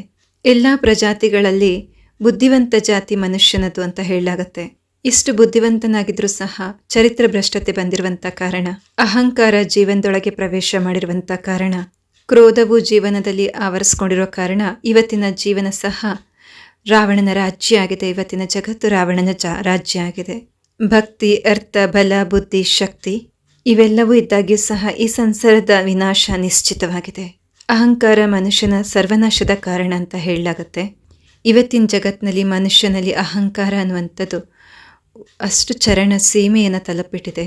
ಚಿಕ್ಕ ಚಿಕ್ಕ ಮಕ್ಕಳೊಳಗೂ ಸಹ ಅಹಂಕಾರಕ್ಕೇನು ಕಡಿಮೆ ಇಲ್ಲ. ರಾವಣನಿಗೆ ತನ್ನ ಬುದ್ಧಿಶಕ್ತಿಯಿಂದ ಗೊತ್ತಾಗ್ಬಿಡ್ತು ಸೀತೆಯನ್ನು ಅಪಹರಣ ಮಾಡೋದು ಅಂದರೆ ಪವಿತ್ರತೆಯನ್ನು ಅಪಹರಣೆ ಮಾಡುವಂಥದ್ದಂದರೆ ಫಸ್ಟು ಜ್ಞಾನ ಮತ್ತು ತ್ಯಾಗದಿಂದ ಇವರನ್ನು ಬೇರೆ ಮಾಡಬೇಕು. ಅಂದರೆ ರಾಮ ಮತ್ತು ಲಕ್ಷ್ಮಣನಿಂದ ಇವರನ್ನು ದೂರ ಮಾಡಬೇಕು ಅನ್ನುವಂಥದ್ದು. ಆದರೆ ಶ್ರೀರಾಮ ಸಹ ಬುದ್ಧಿವಂತರಿಗೆ ಬುದ್ಧಿವಂತ ಆಗಿರ್ತಾರೆ. ಶ್ರೀರಾಮನಿಗೆ ಗೊತ್ತಿರುತ್ತೆ ಸೀತೆಯನ್ನು ಕರ್ಕೊಂಡು ಕಾಡಿನಲ್ಲಿ ಹೋಗೋದು ಆದರೆ, ಸೀತೆಯ ಪವಿತ್ರತೆಯನ್ನು ರಕ್ಷಿಸಬೇಕು ಅನ್ನೋದೇ ಆದರೆ ಕಠಿಣ ಕೆಲಸ ಆಗಿತ್ತು. ಅದಕ್ಕೋಸ್ಕರನೇ ಮೊದಲಿಗೆ ಸೀತೆಯನ್ನು ಅಗ್ನಿಗೆ ಒಪ್ಪಿಸ್ತಾರೆ. ಸೀತೆಯನ್ನು ಅಗ್ನಿಯ ಸುರಕ್ಷೆಯಲ್ಲಿ ಕೊಟ್ಬಿಟ್ಟು ರಾಮ ತನ್ನ ಜೊತೆಗೆ ಸೀತೆಯ ನೆರಳನ್ನು ಕರ್ಕೊಂಡು ಹೋಗ್ತಿದ್ರು ಅಂತ ಹೇಳ್ತಾರೆ. ಅಂದರೆ ಸಾಧಾರಣ ಸ್ವರೂಪವನ್ನು ಕರ್ಕೊಂಡು ಹೋಗ್ತಿದ್ರು ಅಂತ ಹೇಳ್ತಾರೆ. ರಾಮನಿಂದ ಉತ್ಪತ್ತಿಯಾದಂತಹ ಮಾಯಾವಿ ಶಕ್ತಿ ರಾಮನ ಹಿಂದೆ ಸೀತೆಯ ರೂಪದಲ್ಲಿ ನಡೀತಿತ್ತು ಅಂತ ಹೇಳ್ತಾರೆ. ರಾವಣನಿಗೆ ಈ ಮಾಯೆಯ ಬಗ್ಗೆ ಗೊತ್ತಿರಲ್ಲ. ಅದಕ್ಕೆ ಆತ ಇನ್ನೊಂದು ಮಾಯೆಯನ್ನು ಬಳಸ್ಕೋತಾನೆ, ಅಂದರೆ ಮಾರೀಚನನ್ನು ಉಪಯೋಗಿಸ್ಕೊಳ್ತಾನೆ. ಮಾರೀಚನಿಗೆ ಹೇಳ್ತಾರೆ, ನೀನೊಂದು ಚಿನ್ನದ ಜಿಂಕೆ ಆಗ್ಬಿಡು ಅಂತ. ಈಗ ಯಾರಾದರೂ ಸಂಪೂರ್ಣ ಪವಿತ್ರ ಆತ್ಮ ಇದ್ದರೆ ಚಿನ್ನದ ಜಿಂಕೆಯಂತಹ ಮೋಸಕ್ಕೆ ವಶರಾಗಲಿಕ್ಕೆ ಸಾಧ್ಯನಾ? ಅಂದರೆ ಸೀತೆ ತನ್ನ ಸಂಪೂರ್ಣ ಸ್ವರೂಪದಲ್ಲಿದ್ದರೆ ಮೋಸ ಹೋಗ್ತಾ ಇರಲಿಲ್ಲ. ಅದು ಕೇವಲ ನೆರಳಾಗಿರೋದ್ರಿಂದ, ಅಂದರೆ ಸಾಧಾರಣ ಸ್ವರೂಪ ಆಗಿರೋದ್ರಿಂದ ಗುರುತಿಸದೆ ಹೋಗ್ತಾರೆ. ಸೀತೆಯ ಸಂಪೂರ್ಣ ಸ್ವರೂಪ ಅಗ್ನಿಯ ಬಳಿ ಇತ್ತು. ಸಾಧಾರಣ ಸ್ವರೂಪದಲ್ಲಿದ್ದಂಥ ಸೀತೆ ಬಯಸ್ತಾಳೆ, ನನಗೆ ಈ ಚಿನ್ನದ ಜಿಂಕೆ ಬೇಕು. ಶ್ರೀರಾಮನಿಗೂ ಗೊತ್ತಾಗತ್ತೆ, ಆಯಿತು ತಗೊಂಡು ಬರ್ತೀನಿ ಅಂತ ಹೋಗ್ತಾರೆ. ಲಕ್ಷ್ಮಣನನ್ನು ಸೀತೆಯ ಕಾವಲಿಗಾಗಿ ಇಟ್ಟು ಹೋಗ್ತಾರೆ. ಜ್ಞಾನದ ಆಳದಿಂದ ನೋಡ್ತಾ ಹೋದರೆ, ಆಧ್ಯಾತ್ಮಿಕತೆಯ ದಾರಿಯಿಂದ ನೋಡ್ತಾ ಹೋದರೆ, ನಮ್ಮೆಲ್ಲರ ಸಂಪೂರ್ಣ ಸ್ವರೂಪ ವತನದಲ್ಲಿದೆ. ಬಾಬಾ ಈಗಾಗಲೇ ಬಹಳ ಬಾರಿ ಹೇಳಿದ್ದಾರೆ, ನಮ್ಮೆಲ್ಲರ ಸಂಪೂರ್ಣ ಸ್ವರೂಪ ವತನದಲ್ಲಿದೆ. ನಮ್ಮ ಪುರುಷಾರ್ಥ ಎಷ್ಟಿರಬೇಕಂದ್ರೆ ವತನದಲ್ಲಿರುವಂಥ ಸ್ವರೂಪ ಮತ್ತು ನಮ್ಮ ಸ್ವರೂಪ ಎರಡೂ ಒಂದಾಗ್ಬಿಡಬೇಕು. ಪುರುಷಾರ್ಥದ ಆಧಾರದಿಂದ ಸಾಧಾರಣ ಸ್ವರೂಪ ಹೋಗಿ ಸಂಪೂರ್ಣ ಸ್ವರೂಪದಲ್ಲಿ ಲೀನ ಆಗಬೇಕು. ಅದಕ್ಕೆ ಬಾಬಾ ಬಾರಿ ಬಾರಿಗೂ ಹೇಳ್ತಿರ್ತಾರೆ, ಸ್ಮೃತಿಯಿಂದ ಸಮರ್ಥಿ ಸ್ವರೂಪವನ್ನು ತಂದ್ಕೊಳ್ಳಿ, ಆ ಸ್ವರೂಪವನ್ನು ಸಾಕ್ಷಾತ್ ಇಮರ್ಜ್ ಮಾಡ್ಕೊಳ್ಳಿ. ಕೆಳಗಿರುವಂಥದ್ದು ಕೇವಲ ನಮ್ಮ ಸಾಧಾರಣ ಸ್ವರೂಪ, ಸಾಕಾರದಲ್ಲಿರುವಂಥದ್ದು. ನಾವು ಸಾಧಾರಣವಾಗಿರುವಂಥ ಕಾರಣ ಕೆಲವೊಮ್ಮೆ ಮಾರೀಚನಂತಹವರ ಮೋಸವನ್ನು ಗುರುತಿಸದೆ ಹೋಗ್ತೇವೆ. ಮತ್ತು ನಮ್ಮಂಥವರ ಒಳಗೂ ಸಹ ಇಚ್ಛೆ ಉತ್ಪತ್ತಿಯಾಗುತ್ತೆ, ಇದು ಇರಬೇಕು, ಅದು ಬೇಕು, ಇದು ಸಿಗಬೇಕು. ಅಂದರೆ ಬಾಬ್ರವ್ರು ಹೇಳಿದರೆ ವಿಜ್ಞಾನದ ಸಾಧನಗಳು ಸೇವೆಗಾಗಿ ಇರೋದು ಅಂಥೇಳಿ. ಆದರೆ ನಮಗೆ ಗೊತ್ತೇ ಇಲ್ದಿರೋ ಹಾಗೆ ನಾವು ಸಾಧನಗಳಿಗೆ ಅಧೀನರಾಗಿಬಿಡ್ತಾ ಇದ್ದೇವೆ. ಅಧೀನತೆ ಸ್ಥಿತಿಯಲ್ಲಿ ಬಂದಿರುವಂಥ ಕಾರಣ ನಮಗೂ ಅನಿಸುತ್ತೆ ಅದು ಇರಬೇಕು, ಈ ವಸ್ತು ಇರಬೇಕು, ಏನೆಲ್ಲ ಬೇಕು ಅಂತ ಸಂಕಲ್ಪ ಬರುತ್ತೆ, ನಮ್ಮ ಪರಿಶೀಲಿಸುವಂಥ ಶಕ್ತಿ ಸಮಾಪ್ತಿಯಾಗಿಬಿಡುತ್ತೆ. ಇಲ್ಲ ಅಂದರೆ ವಿವೇಕವಂತ ಆತ್ಮನ ಪಾರಕಿ ಶಕ್ತಿ ಮೋಸ ಹೊಂದಲಿಕ್ಕೆ ಸಾಧ್ಯ ಇಲ್ಲ. ನಾವು ಯಾವಾಗ ಮೋಸ ಹೋಗ್ತೀವಿ, ನಮ್ಮ ಸ್ವಮಾನದ ಸೀಟಿಂದ ಕೆಳಗಿಳಿತೀವಿ, ನಾವು ನಮ್ಮ ಜೊತೆಗೆ ನಡೀತಿರುವಂಥ ಮೋಸವನ್ನು ಗುರುತಿಸದೆ ಹೋಗ್ತೇವೆ. ಮೋಸವನ್ನು ಗುರುತಿಸ್ಲಿಕ್ಕೆ ಆಗ್ತಿಲ್ಲ ಅಂದರೆ ಅರ್ಥ ಪರಿಶೀಲನೆ ಮಾಡುವಂಥ ಶಕ್ತಿ ಫೇಲ್ ಆಗಿದೆ. ಅದಕ್ಕೆ ನಾವು ಬಾಬನಿಗೂ ಹೇಳ್ತೀವಿ, ಬಾಬಾ ಅದು ಇರಬೇಕಿತ್ತು, ಬಾಬಾ ಇಷ್ಟಂತೂ ಸಾಧನಗಳು ಬೇಕು, ಇದೆಲ್ಲ ಇದ್ರೆ ತುಂಬ ಚೆನ್ನಾಗಿ ಸೇವೆ ಆಗುತ್ತೆ ಬಾಬಾ. ಹೊರಗಡೆ ಬೇಡಿಕೆ ನೀಡ್ತಾರೆ, ಭಗವಂತ ಇದು ಬೇಕಿತ್ತು ಅದು ಬೇಕಿತ್ತಂತ. ಬಾಬನ ಮಕ್ಕಳು ಯೋಗ ಜೋಡಿಸ್ತಾರೆ, ಬಾಬಾ ಇದು ಸಿಗಬೇಕು ಅದು ಸಿಗಬೇಕು ಅಂತ. ಸೀತೆ ಹೇಳ್ತಾರೆ ರಾಮನಿಗೆ, ನನಗೆ ಜಿಂಕೆ ಹಿಡ್ಕೊಂಡು ಬಾ ಅಂತ. ಬಾಬನ ಮಕ್ಕಳು ಹೃದಯರಾಮ ಬಾಬರಿಗೆ ಹೇಳ್ತಾರೆ, ಬಾಬಾ ಈ ಕೆಲಸ ಮಾಡಿಕೊಡಿ, ಈ ವಸ್ತು ತಂದುಕೊಡಿ ಅಂತ. ಇಷ್ಟಂತೂ ನನ್ನ ಆಸೆ ಪೂರ್ತಿ ಮಾಡಬೇಕಲ್ವಾ ಬಾಬಾ ನೀವು ಅಂತಿರಲ್ವಾ? ಈ ರೀತಿ ಶ್ರೀರಾಮನಿಗೆ ಗೊತ್ತಾಗುತ್ತೆ ಸೀತೆ ಮೋಸಕ್ಕೆ ಒಳಗಾಗಿದ್ದಾರೆ ಅಂತ. ಹಾಗೆ ಶಿವಬಾಬರವ್ರಿಗೂ ಸಹ ಗೊತ್ತಾಗುತ್ತೆ ಮಕ್ಕಳು ಮೋಸಕ್ಕೆ ವಶ ಆಗಿದ್ದಾರೆ ಅಂತ. ಆಯಿತು ಜಿಂಕೆ ತಂದುಕೊಡ್ತೀನಿ ಅಂತ ರಾಮ ಓಡ್ತಾರೆ ಮಾರೀಚನ ಹಿಂದೆ. ಮಾರೀಚನಿಗೆ ಬಾಣದಿಂದ ಹೊಡೆದಾಗ ಮಾರೀಚ ತಕ್ಷಣ ಇನ್ನೊಂದು ಥರದ ಮೋಸ ಮಾಡ್ತಾನೆ. ಸಾಯೋ ಮುಂಚೆ ಲಕ್ಷ್ಮಣ ಲಕ್ಷ್ಮಣ ಅಂತ ಕರೀತಾನೆ. ಸೀತೆ ಮತ್ತೆ ಮೋಸ ಹೋಗ್ತಾಳೆ. ಒಂದು, ಮಾರೀಚನನ್ನು ಗುರುತಿಸದೆ ಮೋಸ ಹೋಗ್ತಾಳೆ ಚಿನ್ನದ ಜಿಂಕೆ ಅಂದ್ಕೊಂಡು. ಎರಡನೇದಾಗಿ ಶ್ರೀರಾಮನ ಕರಿತಾ ಇದ್ದಾರೆ ಲಕ್ಷ್ಮಣ ಲಕ್ಷ್ಮಣ ಅಂತ ಹೇಳಿಬಿಟ್ಟು ಮಾರೀಚನ ವಾಯ್ಸ್ ಸಹ ಗುರುತಿಸದೆ ಹೋಗ್ತಾರೆ. ಶ್ರೀರಾಮ ಕಷ್ಟದಲ್ಲಿದ್ದಾರೆ, ಹೋಗಿ ಲಕ್ಷ್ಮಣ ಅಂಥೇಳಿ ಲಕ್ಷ್ಮಣನನ್ನು ಕಳಿಸ್ತಾರೆ. ರಾಮನ ಕರೆ ಯಾವುದು, ಮಾರೀಚನ ಕರೆ ಯಾವುದು ಎರಡೂ ಗೊತ್ತಾಗದೆ ಹೋಗ್ತಾರೆ ಸೀತೆ. ಹಾಗೆ ಬಾಬನ ಮಕ್ಕಳು ಶ್ರೀಮತ ಯಾವುದು, ಮನಮತ ಯಾವುದು, ಪರಮತ ಯಾವುದು ಇದನ್ನು ಗುರುತಿಸದೆ ಹೋಗ್ತಾರೆ. ಶ್ರೀಮತವಲ್ಲದೆ ಮನಮತವನ್ನು ಇಟ್ಬಿಟ್ಟು ಇದನ್ನು ಪರಮಾತ್ಮನ ಮತನೇ ಅಂತ ಹೇಳಿ ವಾದಿಸ್ತಾರೆ. ಲಕ್ಷ್ಮಣನಿಗೆ ಹೇಳ್ತಾರೆ, ನಿಮ್ಮಣ್ಣ ಕರೀತಾ ಇದ್ದಾರೆ ಹೋಗಿ ಅಂತ ಹೇಳಿಬಿಟ್ಟು. ಲಕ್ಷ್ಮಣ ಹೇಳ್ತಾರೆ, ಸರ್ವಶಕ್ತಿವಂತ ನಮ್ಮಣ್ಣ ಈ ರೀತಿ ಮೋಸ ಹೋಗ್ಲಿಕ್ಕೆ ಸಾಧ್ಯ ಇಲ್ಲ, ಈ ರೀತಿ ಕರೀಲಿಕ್ಕೆ ಸಾಧ್ಯ ಇಲ್ಲ, ಅವರೇ ಎಲ್ಲರ ರಕ್ಷಣೆ ಮಾಡುವಂಥವ್ರು ಅಂತ ಹೇಳಿದ್ರು ಸಹ ಕೇಳದೇನೆ ಮತ್ತೆ ಲಕ್ಷ್ಮಣನ ಮೇಲೆ ಶಂಕೆ ಮಾಡ್ತಾರೆ. ಸರಿ ಆಯಿತು ಅಂತ ಲಕ್ಷ್ಮಣ ಹೋಗೋ ಮುಂಚೆ ಒಂದು ಲಕ್ಷ್ಮಣ ರೇಖೆಯನ್ನು ಗೆರೆಯನ್ನು ಎಳೆದು ಹೋಗ್ತಾರೆ, ಇದನ್ನು ದಾಟಬೇಡಿ ಅಂತ ಹೇಳಿಬಿಟ್ಟು. ನಾವು ಮಕ್ಕಳಿಗೂ ಸಹ ಬಾಬರವರು ಮರ್ಯಾದೆಯ ಶ್ರೀಮತದ ಗೆರೆಯನ್ನು ಎಳೆದು ಕೊಟ್ಟಿದ್ದಾರೆ. ಸಾಧಾರಣ ಸ್ವರೂಪರಾಗಿರುವಂಥ ಕಾರಣ ನಾವು ಅದನ್ನು ಅರ್ಥ ಮಾಡ್ಕೊಳ್ದೆ ದಾಟಿಬಿಡ್ತೇವೆ. ತೋರಿಸ್ತಾರೆ ರಾವಣ ಬರ್ತಾನೆ, ಮೋಸದ ರೂಪದಲ್ಲಿ ಮಾರುವೇಷದಲ್ಲಿ ಬರ್ತಾನೆ ಅಂತ ತೋರಿಸ್ತಾರೆ. ಸೀತೆ ಆ ಮಾರುವೇಷದಲ್ಲಿ ಬಂದಂಥ ರಾವಣನನ್ನು ಸಹ ಗುರುತಿಸದೆ ಹೋಗ್ತಾರೆ. ಆ ಕಾರಣ ಮರ್ಯಾದೆಯ ರೇಖೆಯನ್ನು ಸಹ ಪಾರು ಮಾಡ್ತಾರೆ, ಲಕ್ಷ್ಮಣ ರೇಖೆಯನ್ನು ಪಾರು ಮಾಡ್ತಾರೆ. ಸೊ ಬಾಬನ ಮಕ್ಕಳು ಸಹ ಅಷ್ಟೇ ಶ್ರೀಮತದ ಗೆರೆಯನ್ನು ದಾಟ್ಬಿಟ್ಟು ಹೇಳ್ತಾರೆ, ಇಷ್ಟಂತೂ ದಯೆ ತೋರಿಸ್ಬೇಕಾಗತ್ತೆ, ಇಷ್ಟೊಂದು ಶ್ರೀಮತದಲ್ಲಿ ಕಟ್ಟುನಿಟ್ಟಾಗಿರೋಕ್ಕಾಗಲ್ಲ.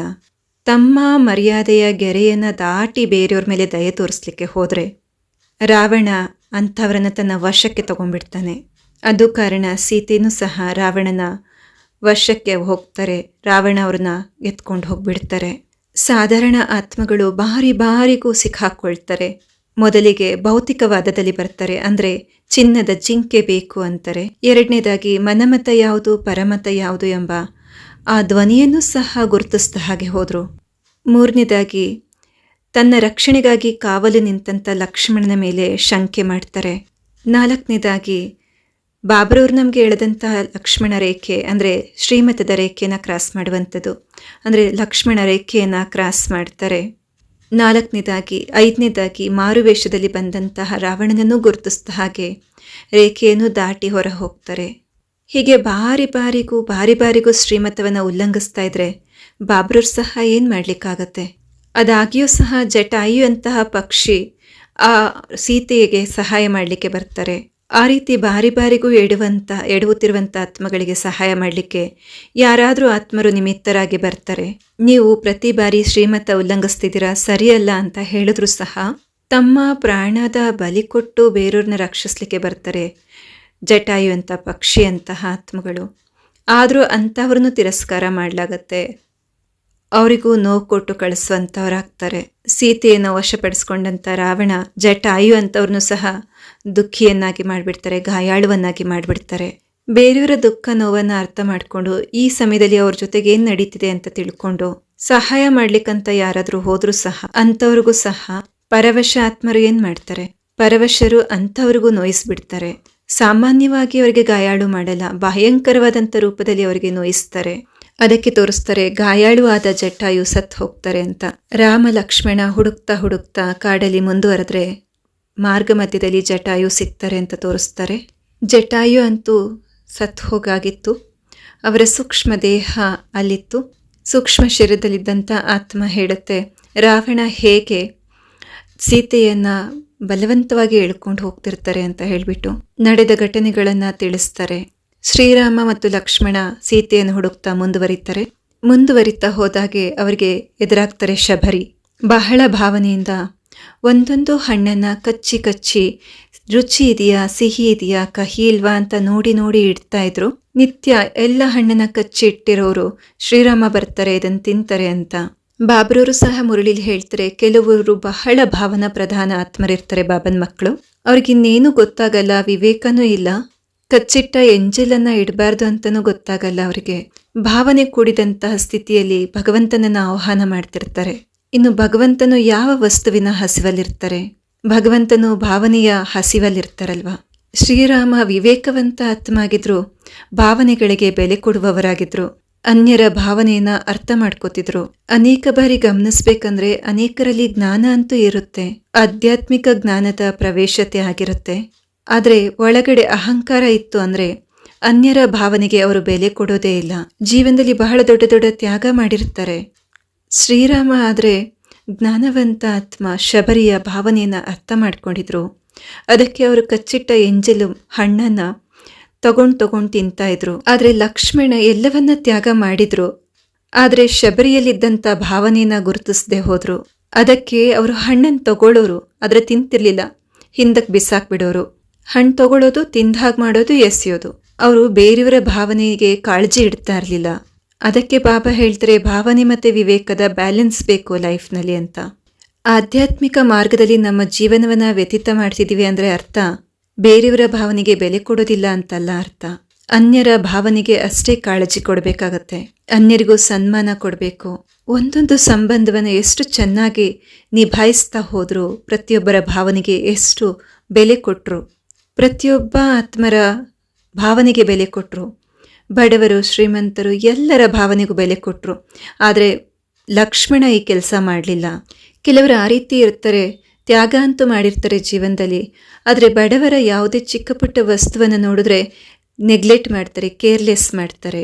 ಆ ರೀತಿ ನೆಗ್ಲೆಕ್ಟ್ ಮಾಡೋದ್ರಲ್ಲಿ ಅಥವಾ ತಿರಸ್ಕಾರ ಮಾಡೋದ್ರಲ್ಲಿ ಏನು ತಡನೂ ಮಾಡಲ್ಲ ಅವರು. ಯಾಕೆಂದರೆ ಅಂಥವರ ಭಾವನೆಯನ್ನು ಅರ್ಥ ಮಾಡ್ಕೊಳ್ಳೋದೇ ಇರಲ್ಲ. ಅದಕ್ಕೆ ಬ್ರಹ್ಮ ಬಾಬರವ್ರಿಗೂ ಸಹ ತೋರಿಸ್ತಾರೆ, ಬಹಳ ಭಾವನೆ ಇಟ್ಕೊಳ್ತಿದ್ರು, ಬಹಳ ಭಾವನೆಗೆ ಬೆಲೆ ಕೊಡ್ತಾ ಇದ್ರು. ಅದಕ್ಕೆ ಶಬರಿಯಂತಹ ಆತ್ಮರುಗಳೇ ನಮ್ಮ ಜೀವನದಲ್ಲಿ ಮುಂದುವರಿಲಿಕ್ಕೆ, ನಮ್ಮನ್ನು ಮುಂದುವರಿಸಲಿಕ್ಕೆ ನಿಮಿತ್ತ ಆಗ್ತಾರೆ.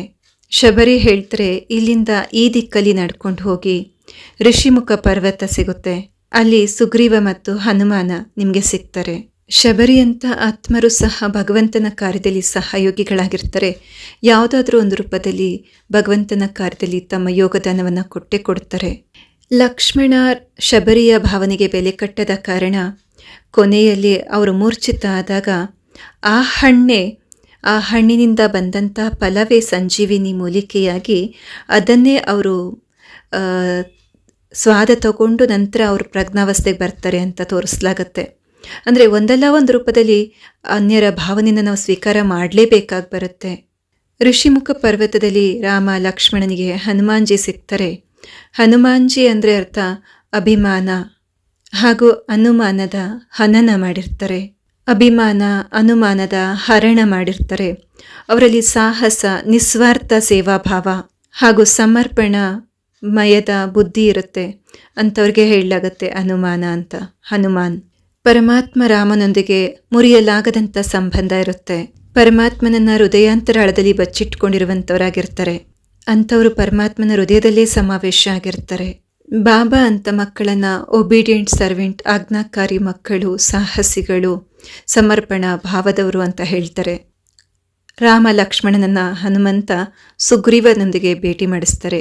ಸುಗ್ರೀವ ಅಂದರೆ ಸುಕರ್ಮ ಮಾಡುವಂಥ ವಾನರ ಅಂತ ತೋರಿಸಲಾಗಿದೆ. ವಾನರರು ಅಂದರೆ ಚಂಚಲತೆ ಉಳ್ಳವರು, ಆದರೆ ಎಲ್ಲ ಪ್ರಕಾರದ ಸಹಯೋಗಿಗಳೂ ಆಗಿರ್ತಾರೆ. ಛಲ ಮತ್ತು ಕಪಟದಿಂದ ವಾಲಿ ಅಂದರೆ ಸುಗ್ರೀವನ ಸೋದರ ಸುಗ್ರೀವನ ರಾಜ್ಯವನ್ನು ಮತ್ತು ಪತ್ನಿಯನ್ನು ಕಿತ್ಕೊಂಡ್ಬಿಟ್ಟಿರ್ತಾರೆ. ಈ ಜಗತ್ತಿನಲ್ಲೂ ಸಹ ಸುಗ್ರೀವನಂತಹ ಆತ್ಮರುಗಳಿರ್ತಾರೆ, ಬಹಳ ಸಹಯೋಗಿಗಳಿರ್ತಾರೆ, ಸುಕರ್ಮ ಮಾಡುವಂಥವರೇ ಇರ್ತಾರೆ. ಆದರೆ ಅವರ ಸ್ವರಾಜ್ಯ ಕಳ್ಕೊಂಡ್ಬಿಟ್ಟಿರ್ತಾರೆ. ಅದಕ್ಕೆ ಶ್ರೀರಾಮ ಅವರಿಗೆ ವಚನ ಕೊಡ್ತಾರೆ, ನಾನು ನಿಮಗೆ ಕಳ್ಕೊಂಡಿರುವಂಥ ರಾಜ್ಯವನ್ನು ವಾಪಸ್ ಕೊಡ್ತೀನಿ ಅಂತ. ಹಾಗೆ ಶುಭಾಬ ಹೃದಯರಾಮ ತಂದೆ ಸಹ ನಾವು ಮಕ್ಕಳಿಗೆ ಹೇಳ್ತಾರೆ, ಮಕ್ಕಳೇ ನೀವು ಕಳ್ಕೊಂಡಿರುವಂಥ ಸ್ವರಾಜ್ಯನ ನಾನು ನಿಮ್ಗೆ ವಾಪಸ್ ಕೊಡಿಸ್ತೀನಿ ಅಂತ. ಆದರೆ ನೀವು ಅದಕ್ಕೋಸ್ಕರ ನನ್ನ ಮತದಂತೆ ನಡಿಲೇಬೇಕಾಗತ್ತೆ. ಅದು ಕಾರಣ ಅಲ್ಲಿ ತೋರಿಸ್ತಾರೆ, ಶ್ರೀರಾಮ ಮತ ಕೊಡ್ತಾ ಹೋಗ್ತಾರೆ, ಗೈಡೆನ್ಸ್ ಕೊಡ್ತಾ ಹೋಗ್ತಾರೆ ಸುಗ್ರೀವನಿಗೆ, ಹೇಗೆ ನೀನು ವಾಲಿಯನ ಹರಣ ಮಾಡಬೇಕು ಅಂತ ತೋರಿಸ್ಲಾಗತ್ತೆ. ಶ್ರೀರಾಮ ಕೊನೆಗೆ ವಾಲಿಯ ಮೇಲೆ ವಿಜಯ ಕೊಡಿಸ್ತಾರೆ. ವಾಲಿ ಅಂದರೆ ಕಾಮ ಮತ್ತು ಅಭಿಮಾನದ ಗುರು ಆಗಿದೆ. ಅವೆರಡನ್ನ ಸಮಾಪ್ತಿ ಮಾಡಿದಾಗಲೇ ಸ್ವರಾಜ್ಯ ಸಿಗಲಿಕ್ಕೆ ಸಾಧ್ಯ ಆಗತ್ತೆ. ಕೇವಲ ಒಳ್ಳೆ ಕರ್ಮ ಮಾಡಿದ್ರೆ ಸಾಧ್ಯ ಆಗಲ್ಲ, ಜೊತೆಗೆ ಇರುವಂಥ ಎಲ್ಲ ವಿಕಾರವನ್ನು ಜಯಿಸಬೇಕಾಗತ್ತೆ ಸ್ವರಾಜ್ಯ ಅಧಿಕಾರಿಗಳಾಗಲಿಕ್ಕೆ. ವಾಲಿಯನ್ನು ಸಂಹಾರ ಮಾಡಿದ ನಂತರ ಸುಗ್ರೀವನಿಗೆ ರಾಜ್ಯ ತಿಲಕವನ್ನು, ಪಟ್ಟಾಭಿಷೇಕವನ್ನು ಮಾಡಲಾಗತ್ತೆ.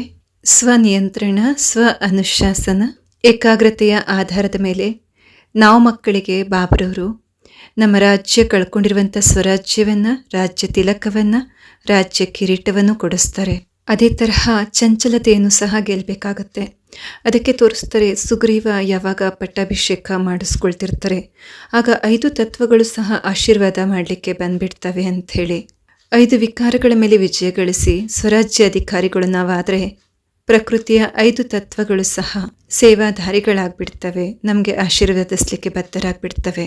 ಈಗ ಸೀತೆಯನ್ನು ಹುಡುಕೊಂಡು ಮುಂದುವರಿತಾ ಹೋದರೆ ಚರ್ಚೆ ನಡೆಯುತ್ತೆ, ಹೇಗೆ ಸೀತೆಯನ್ನು ಹುಡುಕೋದು ಅಂತ ಹೇಳಿಬಿಟ್ಟು. ಈ ಮಧ್ಯದಲ್ಲಿ ಹನುಮಂತ ತನ್ನೆಲ್ಲ ಶಕ್ತಿಯನ್ನು ಮರೆತು ಬಿಟ್ಟಿರ್ತಾರೆ. ಬಾಬ್ರವ್ರು ಸಹ ನೆನಪು ಮಾಡಿಸ್ತಿರ್ತಾರೆ ಮಕ್ಕಳಿಗೆ ಬಾರಿಗೂ, ಮಕ್ಕಳೇ ನೀವು ನಿಮ್ಮ ಶಕ್ತಿಯನ್ನು ಮರೆತು ಬಿಟ್ಟಿದ್ದೀರಾ ಅಂತ ಹೇಳ್ತಾರೆ. ಪರಮಾತ್ಮ ಈ ಭೂಮಿಗೆ ಬಂದಾಗ ಮುರಳಿಯ ಮೂಲಕ, ಮಹಾವಾಕ್ಯದ ಮೂಲಕ ಬಾರಿಗೂ ನಮ್ಮ ಸ್ವಮಾನವನ್ನು ಜಾಗೃತ ಮಾಡಿಸ್ತಾರೆ, ನಮ್ಮ ಸ್ಮೃತಿಯನ್ನು ಜಾಗೃತ ಮಾಡಿಸ್ತಾರೆ. ನಮಗೆ ನಮ್ಮ ಸ್ವಮಾನದ ಸ್ಮೃತಿ ಬಂದ ನಂತರ ಭಗವಂತನ ಯಾವುದೇ ಕಾರ್ಯವನ್ನು ಮಾಡುವಂಥ ಸಮರ್ಥತೆ, ಸಾಮರ್ಥ್ಯ ನಮ್ಮಲ್ಲಿ ಬಂದ್ಬಿಡುತ್ತೆ. ಆಗ ಅಸಂಭವ ಕಾರ್ಯ ಸಹ ಸಂಭವ ಆಗಿಬಿಡುತ್ತೆ. ಬಾಬ್ರವರು ಸಹ ಹೇಳ್ತಾರೆ, ಜಗತ್ತಿಗಾಗಿ ಯಾವುದು ಅಸಂಭವ ಅವೆಲ್ಲವೂ ನೀವು ಮಕ್ಕಳಿಗೆ ಸಂಭವ ಸಾಧ್ಯ. ಅದಕ್ಕಾಗಿ ಕೇವಲ ತಮ್ಮ ಸಂಕಲ್ಪದ ಶಕ್ತಿಯನ್ನು ಇಮರ್ಜ್ ಮಾಡ್ಕೋಬೇಕು ಮತ್ತು ಸ್ಮೃತಿಯನ್ನು ಜಾಗೃತ ಮಾಡ್ಕೋಬೇಕು. ಅದಕ್ಕೆ ಹೇಳ್ತಾರೆ ಬಾಬಾ, ಸ್ಮೃತಿ ಸ್ವರೂಪ ಸುಸಮರ್ಥಿ ಸ್ವರೂಪ. ಈಗ ಸಾಗರವನ್ನು ಪಾರ್ ಮಾಡಬೇಕಾಗಿದೆ. ಪುರುಷಾರ್ಥದ ಮಾರ್ಗದಲ್ಲಿ ಮುಂದುವರಿತಾ ಹೋದಾಗ ಹನುಮಂತನಿಗೆ ತೋರಿಸಲಾಗುತ್ತೆ ಏಕಾಗ್ರತೆಯ ಶಕ್ತಿ ಬಹಳಷ್ಟಿತ್ತು ಅಂತ ಹೇಳಿಬಿಟ್ಟು. ಎಷ್ಟು ಏಕಾಗ್ರತೆಯ ಶಕ್ತಿ ನಮ್ಮೊಳಗಿರುತ್ತೆ ಅಷ್ಟು ಅಸಂಭವ ಕಾರ್ಯವನ್ನು ಸಂಭವ ಮಾಡಲಿಕ್ಕೆ ಸಾಧ್ಯ ಆಗುತ್ತೆ. ಆದರೆ ಪುರುಷಾರ್ಥದ ಮಾರ್ಗದಲ್ಲಿ ಮುಂದುವರೆದಾಗ ಬರುವಂಥ ವಿಘ್ನ ಯಾವುದು ಹೇಳಿ? ಮೇನಕ ಪರ್ವತದ ರೂಪದಲ್ಲಿ ಸಮಸ್ಯೆ ಎದುರಾಗುತ್ತೆ. ಹನುಮಾನ್ಜಿಗೆ ಹೇಳುತ್ತೆ, ಇಷ್ಟು ದೊಡ್ಡ ಸಾಗರವನ್ನು ಪಾರು ಮಾಡ್ತಿದ್ಯಾ, ಸ್ವಲ್ಪ ಹೊತ್ತು ನನ್ನ ಮೇಲೆ ಕೂತ್ಕೊಂಡು ಆರಾಮ್ ಮಾಡು, ಆನಂತರ ಪಾರು ಮಾಡು ಅಂತ. ನಾವಿವಾಗ ದೃಢ ಸಂಕಲ್ಪ ಮಾಡ್ತೀವಿ, ಇವತ್ತಿಂದ ಚೆನ್ನಾಗಿ ಪುರುಷಾರ್ಥ ಮಾಡಬೇಕು, ಏಕಾಗ್ರರಾಗಿರಬೇಕು ಅಂತ ಹೇಳಿ ದೃಢ ಸಂಕಲ್ಪ ಮಾಡಿ ಪುರುಷಾರ್ಥ ಮಾಡ್ಲಿಕ್ಕೆ ಮುಂದುವರಿತೀವಿ. ಫೋಕಸ್ ಕ್ಲಿಯರ್ ಆಗಿ ಇಟ್ಕೊಂಡು ಮುಂದುವರಿಲಿಕ್ಕೆ ಪ್ರಯತ್ನ ಪಡ್ತೀವಿ. ನಮ್ಮ ಮುಂದೆ ಬರುವಂಥ ವಿಘ್ನ ಆಲಸ್ಯತನ ಮತ್ತು ಸೋಮಾರಿತನ. ಬೆಳಗ್ಗೆ ಎದ್ದೇಳಲಿಕ್ಕೆ ಸಂಕಲ್ಪ ಮಾಡ್ತೀರಾ, ಇವತ್ತಿಂದ 4 ಗಂಟೆಗೆ ಎದ್ಬಿಟ್ಟು ತಪಸ್ ಮಾಡೋಣ ಅಂತ ಹೇಳಿಬಿಟ್ಟು ಏಕಾಗ್ರತೆಯಿಂದ ಬಾಬರವ್ರನ್ನ ನೆನಪು ಮಾಡೋಣ ಅನ್ಕೋತೀರಾ. ಆ ನಂತರ ಬೆಳಗ್ಗೆ ಸ್ವಲ್ಪ ಸೋಮಾರಿತನ ಬರುತ್ತೆ. ಅಲಾರಾಮ್ ಆಫ್ ಮಾಡಿಬಿಟ್ಟು 5 ನಿಮಿಷದ ನಂತರ ಎದ್ದೇಳ್ತೀನಿ ಅಂತ ಅಂದ್ಕೊಂಡು ಮಲಗ್ತೀರಾ. 5 ನಿಮಿಷ ಅಂದ್ಕೊಂಡು ಅಲಾರಾಮ್ ಆಫ್ ಮಾಡಿ ಮಲ್ಕೊಂಡ್ರೆ 5 ಗಂಟೆಗೆ ಎಬ್ಸುತ್ತೆ ಮತ್ತೆ ಅಲಾರಾಮ್. 5 ನಿಮಿಷ ಅಂತ ಮಲ್ಕೊಂಡಿದ್ದಕ್ಕೆ 5 ಗಂಟೆ ಆದಮೇಲೆ ಎದ್ದೇಳ್ತೀರಾ. ಅಂದರೆ ಅಮೃತ ವೇಳೆ ಮುಗ್ದೇ ಹೋಗ್ಬಿಟ್ಟಿರುತ್ತೆ. ಪುರುಷಾರ್ಥದ ಮಾರ್ಗದಲ್ಲಿ ಕಣ್ ತೆರೆದ ತಕ್ಷಣವೇ ಅಮೃತ ವೇಳೆ ಶುರುವಾಗಬೇಕು. 5 ನಿಮಿಷನೂ ಆಲಸ್ಯತನ ಬರಬಾರ್ದು. ಪುರುಷಾರ್ಥಿಗಳ ಮುಂದೆ ಬರುವಂಥ ಎಲ್ಲಕ್ಕಿಂತ ದೊಡ್ಡ ವಿಘ್ನ ಆಗಿದೆ ವಿಶ್ರಾಂತಿ. ಸಂಗಮಯುಗದಲ್ಲಿ ವಿಶ್ರಾಂತಿ ನಮ್ಮ ಎಲ್ಲಕ್ಕಿಂತ ದೊಡ್ಡ ಭ್ರಾಂತಿಯಾಗಿದೆ. ಅದು ಕಾರಣ ಈ ಸಂಸ್ಕಾರದಿಂದಲೂ ಸಹ ನಾವು ವಿಜಯಿಗಳಾಗಲೇಬೇಕು. ನೋಡಿ, ಶಾಸ್ತ್ರಗಳು ಎಷ್ಟು ಅಕ್ಯುರೇಟ್ ಆಗಿದೆ. ನಮ್ಮ ಒಂದೊಂದು ಕಥೆಯನ್ನು ಬಿಚ್ಚಿ ಹೇಳ್ತಾ ಇದೆ. ಆಲಸ್ಯತನ ಮತ್ತು ಸೋಮಾರಿತನಕ್ಕೆ ಬಾಬ್ರವರು ಒಂದು ಮುರಳಿಲಿ ಹೇಳಿದರೆ, ಇದು ದನ್ಲಪ್ ಬೆಡ್ ಆಗಿದೆ ಅಂತ. ದನ್ಲಪ್ ಬೆಡ್ನಲ್ಲಿ ಮಲಗಬೇಡಿ ಮಕ್ಕಳೇ ಅಂತಾರೆ ಬಾಬಾ. ಪುರುಷಾರ್ಥದ ಮಾರ್ಗದಲ್ಲಿ ಜಾಗೃತರಾಗಿರಿ, ಆಗಲೇ ನೀವು ಮುಂದುವರಿಯೋಕ್ಕಾಗತ್ತೆ. ಅಸಂಭವ ಕಾರ್ಯವನ್ನು ಸಂಭವ ಮಾಡಲಿಕ್ಕೆ ಸಾಧ್ಯ ಆಗುತ್ತೆ. ಹನುಮಾನ್ಜಿ ವಿಶ್ರಾಂತಿ ಮಾಡದೆ ಮುಂದುವರೆದ್ರು, ಆಗಲೇ ಅವ್ರ ಲಕ್ಷ್ಯವನ್ನು ಪ್ರಾಪ್ತಿ ಮಾಡಿಕೊಂಡ್ರು. ಹಾಗೆ ಮುಂದುವರೆದಾಗ 2 ರಾಕ್ಷಸಿಯರು ಎದುರುಗಡೆ ಬರ್ತಾರೆ. ಈ ರಾಕ್ಷಸಿಯರ ಹೆಸರು ಸುರ್ಸಾ ಮತ್ತು ಸಿಹಿಕಾ ಅಂತ. ಸುರ್ಸಾ ಅಂದರೆ ಕಾಂಪಿಟೇಟರ್, ಪ್ರತಿಸ್ಪರ್ಧಿ. ಇನ್ನು ಸಿಹಿಕಾ ಅಂದರೆ ಈರ್ಷೆ. ಅವರಿಬ್ಬರಿಗೆ ವರದಾನ ಇತ್ತು ಬ್ರಹ್ಮಾಜಿದು.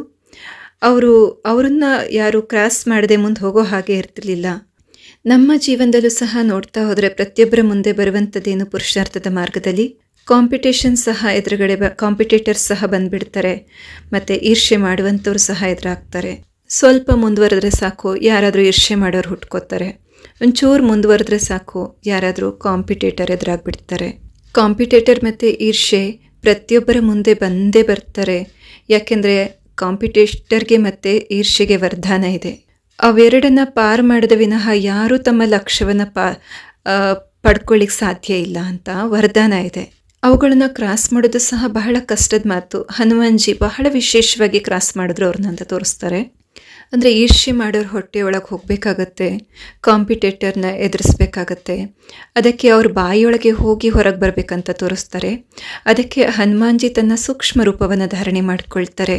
ಅಂದರೆ ಈರ್ಷೆ ಮಾಡೋರ ಮುಂದೆ ನಾನು ಅಂತ ಹೇಳೋದಕ್ಕಿಂತ ಬಾಲಕಪನದಲ್ಲಿ ಬರಬೇಕಾಗತ್ತೆ. ಅದಕ್ಕೆ ಬಾಬ್ರವ್ರ ಮುರಳಿಲಿ ಬಾಲಕ್ ಸೋ ಮಾಲಿಕ್ ಅಂತ ಹೇಳ್ತಾರೆ. ಎಲ್ಲಿ ನಮ್ಮ ಅಭಿಮಾನದಿಂದ ನಾವು ಕರಗಬೇಕು, ಬಾಲಕತನದ ಸ್ಥಿತಿಯಲ್ಲಿ ಬರಬೇಕು, ಮತ್ತು ಎಲ್ಲಿ ಮಾಲೀಕತನದ ಸ್ಥಿತಿಯಲ್ಲಿರಬೇಕು ಅನ್ನೋದನ್ನ ಇಲ್ಲಿ ಪಾಠ ಕಲಿಸಲಾಗ್ತಾ ಇದೆ. ಹನುಮಂತನು ಅವ್ರ ಬಾಯಿಂದ ಒಳಗೆ ಹೋಗಿ ಸಣ್ಣ ಒಂದು ಆಕಾರದಲ್ಲಿ ಒಳಗೆ ಹೋಗಿ ಸೆಡ್ಡನ್ ಅಂತ ಹೊರಗೆ ಬರ್ತಾನೆ. ಆ ರಾಕ್ಷಸರು ಯಾರು ಹೊಟ್ಟೆ ಒಳಗೆ ಹೋಗ್ತಾರೆ, ಹೊರಗೆ ಬರೋದಕ್ಕಿಂತ ಮುಂಚೆ ಜಗದು ಬಿಡ್ತಾ ಇದ್ರು. ಆದರೆ ಹನುಮಂತ ಅವ್ರ ಹೊಟ್ಟೆ ಒಳಗೆ ಅಷ್ಟು ಸಣ್ಣ ಮರಿಯಾಗಿ ಹೋಗಿ ಸಣ್ಣ ಮರಿಯಾಗಿ ಹೊರಗೆ ಬಂದುಬಿಡ್ತಾರೆ.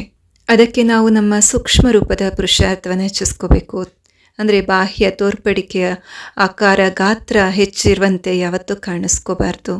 ಇನ್ನದನ್ನು ಕ್ರಾಸ್ ಮಾಡಿಕೊಂಡು ಮುಂದೆ ಹೋದರೆ ಸಣ್ಣ ಗಾತ್ರದಲ್ಲಿ ಮುಂದೆ ಹೋಗ್ತಾ ಇದ್ರೆ ರಾವಣನ ಬಾಗ್ಲನ್ನು ಎಂಟ್ರಿ ಕೊಡ್ತಾ ಇದ್ರೆ ಹನುಮಂತ ಅಲ್ಲಿದ್ದ ರಾಕ್ಷಸಿ ನೋಡಿಬಿಡ್ತಾರೆ.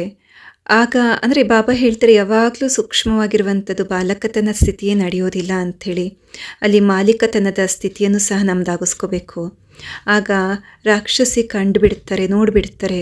ಆಗ ಇವರ ಗಾತ್ರವನ್ನು ಹೆಚ್ಚಿಸ್ಕೊಂಡು ಆ ರಾಕ್ಷಸಿಯನ್ನು ಸಂಹಾರ ಮಾಡಿ ಮುಂದುವರಿತಾರೆ.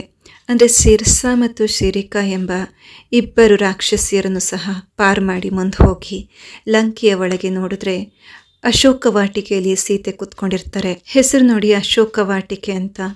ಅಶೋಕವಾಟಿಕೆಯಲ್ಲಿ ಸೀತೆ ಶೋಕಿತಳಾಗಿ ಕೂತ್ಕೊಂಡಿದ್ದಾರೆ. ಅಶೋಕವಾಟಿಕೆ ಅಂದರೆ ಎಲ್ಲ ಪ್ರಕಾರದ ಸುಖ ಸಾಧನ ಭೌತಿಕ ವಸ್ತು ವೈಭವಗಳಿದೆ. ಇವತ್ತಿನ ಜಗತ್ತಲ್ಲೂ ಸಹ ಸಾಧನ ಸುಖ ಸುವಿಧೆಗಳಿಗೆ ಯಾವ ಕೊರತೆ ಇಲ್ಲ.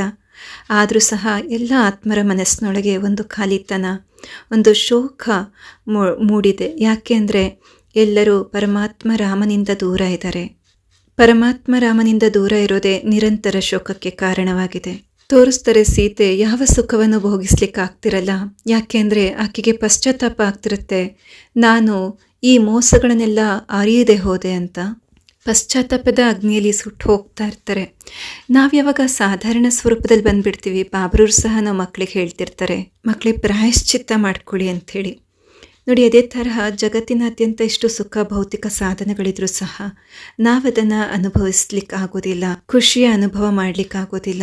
ಎಲ್ಲವೂ ಇದ್ದಾಗ್ಯೂ ಸಹ ಉದಾಸೀನತೆ ಜೀವನದಲ್ಲಿ ನಿರಂತರ ಕಾಡ್ತಾ ಇರುತ್ತೆ. ಆದರೆ ಪವಿತ್ರತೆಯ ಶಕ್ತಿ ಇಷ್ಟು ಸ್ಟ್ರಾಂಗ್ ಆಗಿರುವಂಥ ಕಾರಣ ರಾವಣ ಆಕೆಯ ಸಮೀಪಕ್ಕೆ ಬಂದಾಗ್ಯೂ ಸಹ ರಾವಣನಂತಹ ಲಂಕಾಧಿಪತಿಗೆ ಆಕೆ ಚಾಲೆಂಜ್ ಮಾಡ್ತಾರೆ. ಆತ್ಮರುಗಳ ಆತ್ಮರಕ್ಷಣೆಗೆ ಒಂದೇ ಮಾರ್ಗ ಪವಿತ್ರತೆಯ ಸ್ವಮಾನದಲ್ಲಿ ಸ್ಥಿತರಾಗುವಂತಹದ್ದು. ಯಾವಾಗ ಸೀತೆನೂ ಅದನ್ನೇ ಮಾಡ್ತಾರೆ, ಆಗ ಅವರಲ್ಲಿ ಅಪರಿಮಿತ ಶಕ್ತಿ ಜಾಗೃತವಾಗುತ್ತೆ. ಅದು ಕಾರಣ ಅಲ್ಲಿದ್ದ ಒಂದು ಹುಲ್ಲು ಕಡ್ಡಿಯನ್ನು ಎದುರುಗಡೆ ಇಟ್ಬಿಟ್ಟು ರಾವಣನಿಗೆ ಚಾಲೆಂಜ್ ಮಾಡ್ತಾರೆ ಸೀತೆ. ಈ ಹುಲ್ಲು ಕಡ್ಡಿಯನ್ನು ದಾಟಿ ಒಂದು ಹೆಜ್ಜೆ ಮುಂದೆ ಇಟ್ಟರೂ ಸಹ ಸುಟ್ಟು ಹೋಗ್ತೀಯಾ, ಇದು ನನ್ನ ಪವಿತ್ರತೆಯ ಶಕ್ತಿಯಾಗಿದೆ. ಬಾಬ್ರು ಸಹ ಬಾರಿ ಬಾರಿಗೂ ಹೇಳ್ತಾರೆ, ಮಕ್ಕಳೇ ಬೇರೆ ಯಾವ ಪುರುಷಾರ್ಥ ಇಲ್ಲಿದ್ರು ತಮ್ಮ ಆಳದ ಪವಿತ್ರತೆಯ ಸ್ವರೂಪದಲ್ಲಿ ಸ್ಥಿತ ಆಗ್ಬಿಡಿ. ಆಗ ಯಾವ ರಾವಣನಿಗೂ ನಿಮ್ಮ ಮುಂದೆ ನಿಂತ್ಕೊಳ್ಳೋಕ್ಕೆ ಆಗಿರ್ಬೋದು, ನಿಮ್ಮನ್ನು ಕಣ್ಣೆತ್ತಿ ನೋಡೋಕ್ಕೆ ಆಗಿರ್ಬೋದು, ನಿಮ್ಮ ಕಡೆಗೆ ಹೆಜ್ಜೆ ಇಡ್ಲಿಕ್ಕಾಗಿರ್ಬೋದು ತಾಕತ್ತಿರೋದಿಲ್ಲ. ಅದೇ ತರಹ ನಾವು ಯಾವಾಗ ಪವಿತ್ರತೆಯ ಆಧಾರದಿಂದ ಚಾಲೆಂಜ್ ಮಾಡಿ ನಡಿತೀವಿ, ಆ ಪವಿತ್ರತೆಯ ಪ್ರಭಾವಳಿ ನಮ್ಮ ಸುತ್ತ ರಕ್ಷಾ ಕವಚ ಆಗಿ ನಿರ್ಮಾಣ ಆಗಿಬಿಡುತ್ತೆ. ಇದನ್ನೆಲ್ಲ ನೋಡ್ತಿದ್ದಂತಹ ಹನುಮಂತ ರಾವಣ ಆಚೆ ಹೋದ ನಂತರ ಸೀತೆಯ ಬಳಿ ಬರ್ತಾರೆ. ತನ್ನ ಗುರುತಿಗಾಗಿ ಕಳಿಸಿದಂತಹ ರಾಮನ ಆ ಉಂಗುರವನ್ನು ತೋರಿಸ್ತಾರೆ. ಸಮರ್ಪಣಮಯತೆ ಎಂಬ ಗುಣ ಶ್ರೀರಾಮನ ಸಂದೇಶವನ್ನು ಎಲ್ಲರಿಗೂ ಕೊಡಲಿಕ್ಕೆ ಸಾಧ್ಯ ಆಗುತ್ತೆ. ಸತ್ಯವಾದಂಥ ಭಕ್ತರು ಯಾರಿರ್ತಾರೆ ಅವ್ರು ಗುರುತಿಸ್ಬಿಡ್ತಾರೆ, ಇವರೇ ನಿಜವಾದ ರಾಮನ ಸಂದೇಶ ದೂತರು ಅಥವಾ ಅದು ಸಂದೇಶವಾಹಕರು, ದೇವದೂತರು ಅಂತ ಹೇಳಿಬಿಟ್ಟು ಸೀತೆಗೆ ಸಮಾಧಾನ ಕೊಟ್ಟು ಹನುಮಾನ್ಜಿ ಅಲ್ಲಿಂದ ಹೊರಟು ಹೋಗ್ತಾರೆ. ಹೋಗ್ತಾ ಹೋಗ್ತಾ ರಾವಣನ ಸಿಟಿ ನೋಡ್ಕೊಂಡು ಹೋಗೋಣ ಅಂತ ಹೊರಡ್ತಾರೆ. ಅಲ್ಲಿ ಪೂರ್ತಿ 4 ಕಡೆ ತಾನು ಗಲಭೆ ಎಬ್ಬಿಸ್ಬಿಡ್ತಾರೆ. ಅಂದರೆ ಲಂಕಾ ನಗರಿಯಲ್ಲಿ ಚೆನ್ನಾಗಿ ಉತ್ಪಾತ ಮೊಳಗಿಸ್ತಾರೆ. ಅಂದರೆ ಪೂರ್ತಿ ಅಲ್ಲೆಲ್ಲ ನಷ್ಟ ಮಾಡಿಬಿಡ್ತಾರೆ. ರಾವಣನ ಸೈನಿಕರು ಆ ಉತ್ಪಾದ ಮೊಳಗಿಸ್ತಿದ್ದಂತಹ ಅಂದರೆ ಅಲ್ಲಲ್ಲಿ ಹಲ್ಲೆ ಮಾಡ್ತಿದ್ದಂತಹ ವಾನರನನ್ನು ಅಂದರೆ ಹನುಮಂತನನ್ನು ಕರ್ಕೊಂಡು ರಾವಣನ ಸೈನಿಕರು. ಆ ಸಮಯದಲ್ಲಿ ಹನುಮಾನ್ಜಿ ರಾಮನ ಮಹಿಮೆ ಮಾಡ್ತಾರೆ ರಾವಣನ ಮುಂದೆ. ರಾವಣನಿಗೆ ಪುನಃ ಎಚ್ಚರಿಕೆ ಕೊಡ್ತಾರೆ, ರಾಮ ಏನು ಸಾಧಾರಣ ವ್ಯಕ್ತಿ ಅಲ್ಲ, ನೀವು ಗುರುತಿಸಿ ಅಂತ ಹೇಳಿಬಿಟ್ಟು. ಪರಮಾತ್ಮನ ಅವತರಣೆ ಭೂಮಿಲಿ ಆಗಿದೆ, ಅವರನ್ನು ಗುರುತಿಸಿ ಅಂತ ಸಂದೇಶ ಕೊಟ್ಟಾಗ ಕೆಲವರು ಗುರುತಿಸೋದೇ ಇಲ್ಲ. ಅದೇ ಥರ ರಾವಣನು ಸಹ ಗುರುತಿಸೋದಿಲ್ಲ. ಹನುಮಂತನ ಬಾಲಕ್ಕೆ ಬೆಂಕಿ ಇಡಲಿಕ್ಕೆ ಪ್ರಯತ್ನಿಸ್ತಾರೆ. ಹನುಮಂತ ಅದೇ ಬಾಲಕ್ಕಿಟ್ಟ ಬೆಂಕಿಯಿಂದ ಪೂರ್ತಿ ಲಂಕವನ್ನು ಸುಟ್ಟಾಕ್ತಾರೆ. ಇದರ ಅರ್ಥ ಯಾರಾದರೂ ಬಹಳ ಶಕ್ತಿಶಾಲಿ ಇರ್ತಾರೆ, ಅಂಥವರಿಗೆ ಯಾರಾದರೂ ನಷ್ಟ ಉಂಟು ಮಾಡಬೇಕಂತ ಪ್ರಯತ್ನ ಪಟ್ಟರೂ ಸಹ ಅವರಿಗೆ ಸ್ವಲ್ಪನೂ ನಷ್ಟ ಉಂಟು ಮಾಡಲಿಕ್ಕೆ ಸಾಧ್ಯ ಆಗೋದಿಲ್ಲ. ಅಂದರೆ ಶಕ್ತಿಶಾಲಿ ದೃಢ ನಿಶ್ಚಯ ಇರುವಂತಹ ಆತ್ಮಗಳ ಅಕಲ್ಯಾಣ ಮಾಡಲಿಕ್ಕೆ ಯಾರಿಂದಲೂ ಸಾಧ್ಯ ಇಲ್ಲ. ಇನ್ನು ಅಕಲ್ಯಾಣ ಮಾಡುವಂತಹವರ ಅಕಲ್ಯಾಣನೇ ಆಗೋಗ್ಬಿಡುತ್ತೆ. ಯಾರು ಸತ್ಯ ಮಾರ್ಗದಲ್ಲಿ ನಡೀತಾರೆ ಅವರಿಗೆ ಬಾಹ್ಯದಿಂದ ತನಗೆ ನಷ್ಟ ಆಗ್ತಿದೆ ಅಂತ ಕಾಣಿಸ್ಬೋದು, ಆದರೆ ನಷ್ಟ ಮಾಡ್ಲಿಕ್ಕೆ ಬಂದವರದ ನಷ್ಟ ಆಗುತ್ತೆ ಬಿಟ್ಟರೆ ಅವರಿಗೆ ಯಾವತ್ತೂ ನಷ್ಟ ಆಗ್ಲಿಕ್ಕೆ ಸಾಧ್ಯ ಇಲ್ಲ.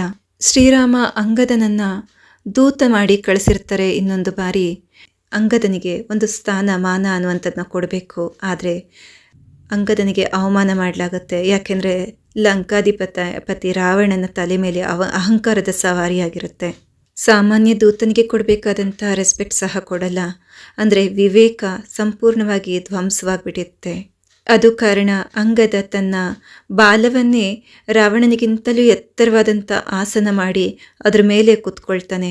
ಅದಕ್ಕೆ ಬಾಬ್ರವರು ಬಹಳ ಬಾರಿ ಹೇಳ್ತಿರ್ತಾರೆ, ಯಾರು ಸ್ವಮಾನದಲ್ಲಿರ್ತಾರೆ ಅವರು ಅನ್ಯರಿಗೂ ಸನ್ಮಾನ ಕೊಡ್ತಾರೆ ಅಂತ. ಮತ್ತು ಯಾರು ನಮಗೆ ಸನ್ಮಾನದಲ್ಲಿ ಇಡೋದಿಲ್ಲ, ನಮಗೆ ಸನ್ಮಾನ ಕೊಡೋದಿಲ್ಲ ಅಂದರೆ ಅವ್ರಿಗೆ ತಮ್ಮದೇ ಆದಂಥ ಸ್ವಮಾನ ಇರೋದಿಲ್ಲ. ಮತ್ತು ಯಾರು ನಮಗೆ ಸ್ವಮಾನ ಕೊಡಲ್ಲ, ಸನ್ಮಾನ ಕೊಡಲ್ಲ, ಆಗ ನಾವು ಕೀಳರ ಮೇಲೆ ಹೋಗದೇನೆ ನಮ್ಮ ಸ್ವಮಾನದ ಸೀಟಲ್ಲಿ ಸೆಟ್ ಆಗಿದ್ರೆ ಸಾಕು. ಸ್ವಮಾನಧಾರಿಗಳನ್ನು ಯಾರೂ ಇನ್ಸಲ್ಟ್ ಮಾಡಲಿಕ್ಕೆ ಸಾಧ್ಯನೇ ಇಲ್ಲ. ಅಷ್ಟು ಸ್ವಮಾನದ ಸೀಟ್ ತಗೊಂಡು ಉನ್ನತ ಸ್ಥಿತಿಯಲ್ಲಿ ಸ್ಥಿತ ಆಗಿ ಆಗ ಸಮಾನಧಾರಿಗಳನ್ನು ಯಾರೂ ಅವಮಾನಿಸ್ಲಿಕ್ಕೆ ಸಾಧ್ಯ ಇಲ್ಲ, ಅಪಮಾನ ಮಾಡಲಿಕ್ಕಾಗಲ್ಲ. ಆದಾಗ್ಯೂ ಸಹ ಅಂಗದನಿಗೆ ರಾವಣ ಹೇಳ್ತಾನೆ, ನಿನ್ನ ತಂದೆ ವಾಲಿಯನ್ನು ಸಂಹಾರ ಮಾಡಿದಂಥ ರಾಮನ ಸಂಗ ಮಾಡ್ತೀಯಾ, ಅವರಿಗೆ ಸಪೋರ್ಟ್ ಮಾಡ್ತಾ ಇದೆಯಾ, ನಾನು ನಿನಗೆ ನಿಮ್ಮ ತಂದೆಯ ರಾಜ್ಯವನ್ನು ವಾಪಸ್ ಕೊಡ್ತೀನಿ ಅಂತ ಆಮಿಷವನ್ನು ಸಹ ತೋರಿಸ್ತಾರೆ. ಆದರೂ ಅಂಗದ ಆಮಿಷಕ್ಕೆ ಒಳಗಾಗದೇನೆ ರಾವಣನಿಗೆ ಮತ್ತೆ ಚೇತಾವಣೆ ಕೊಡ್ತಾನೆ. ನೋಡು, ವಾಲಿಯಂತಹ ಮಹಾಪ್ರತಾಪಿಯನ್ನೇ ಸಾಯಿಸಿದ್ದಾನೆ, ನೀನಾದರೂ ಈಗ ಎಚ್ಚೆತ್ತುಕೊಳ್ಳು, ಈಗಾದರೂ ಅರ್ಥ ಮಾಡ್ಕೋ, ಅವರೇನು ಸಾಧಾರಣರಲ್ಲ ಅಂತ. ಯಾಕೆಂದರೆ ಒಂದು ಸರಿ ರಾವಣ ವಾಲಿ ಹತ್ರ ಹೋಗಿರ್ತಾರೆ. ವಾಲಿ ಆತನ ಭುಜದ ಒಳಗಡೆ ಅದುಮಿಟ್ಕೊಂಡು ಪೂರ್ತಿ ಸುತ್ತಿ ಬಿಸಾಕ್ಬಿಟ್ಟಿರ್ತಾರೆ ರಾವಣನನ್ನು. ಅದನ್ನು ನೆನಪು ಮಾಡಿಸ್ತಾನೆ ವಾಲಿ. ನೋಡು, ಅದನ್ನು ನೆನಪು ಮಾಡಿಸ್ತಾನೆ ಅಂಗದ. ಹೇಳ್ತಾನೆ, ನೋಡು, ವಾಲಿ ಎಷ್ಟು ಪರಾಕ್ರಮಿ, ನಿನ್ನನ್ನೇ ಭುಜದ ಮಧ್ಯದಲ್ಲಿ ಇಟ್ಕೊಂಡು ಸುತ್ತಿ ಬಿಸಾಕ್ಬಿಟ್ಟಿದ್ರು. ಅಂತಹ ಪರಾಕ್ರಮಿ ವಾಲಿ, ನೀನು ಅವನ ಮುಂದೆ ಏನೂ ಅಲ್ಲ.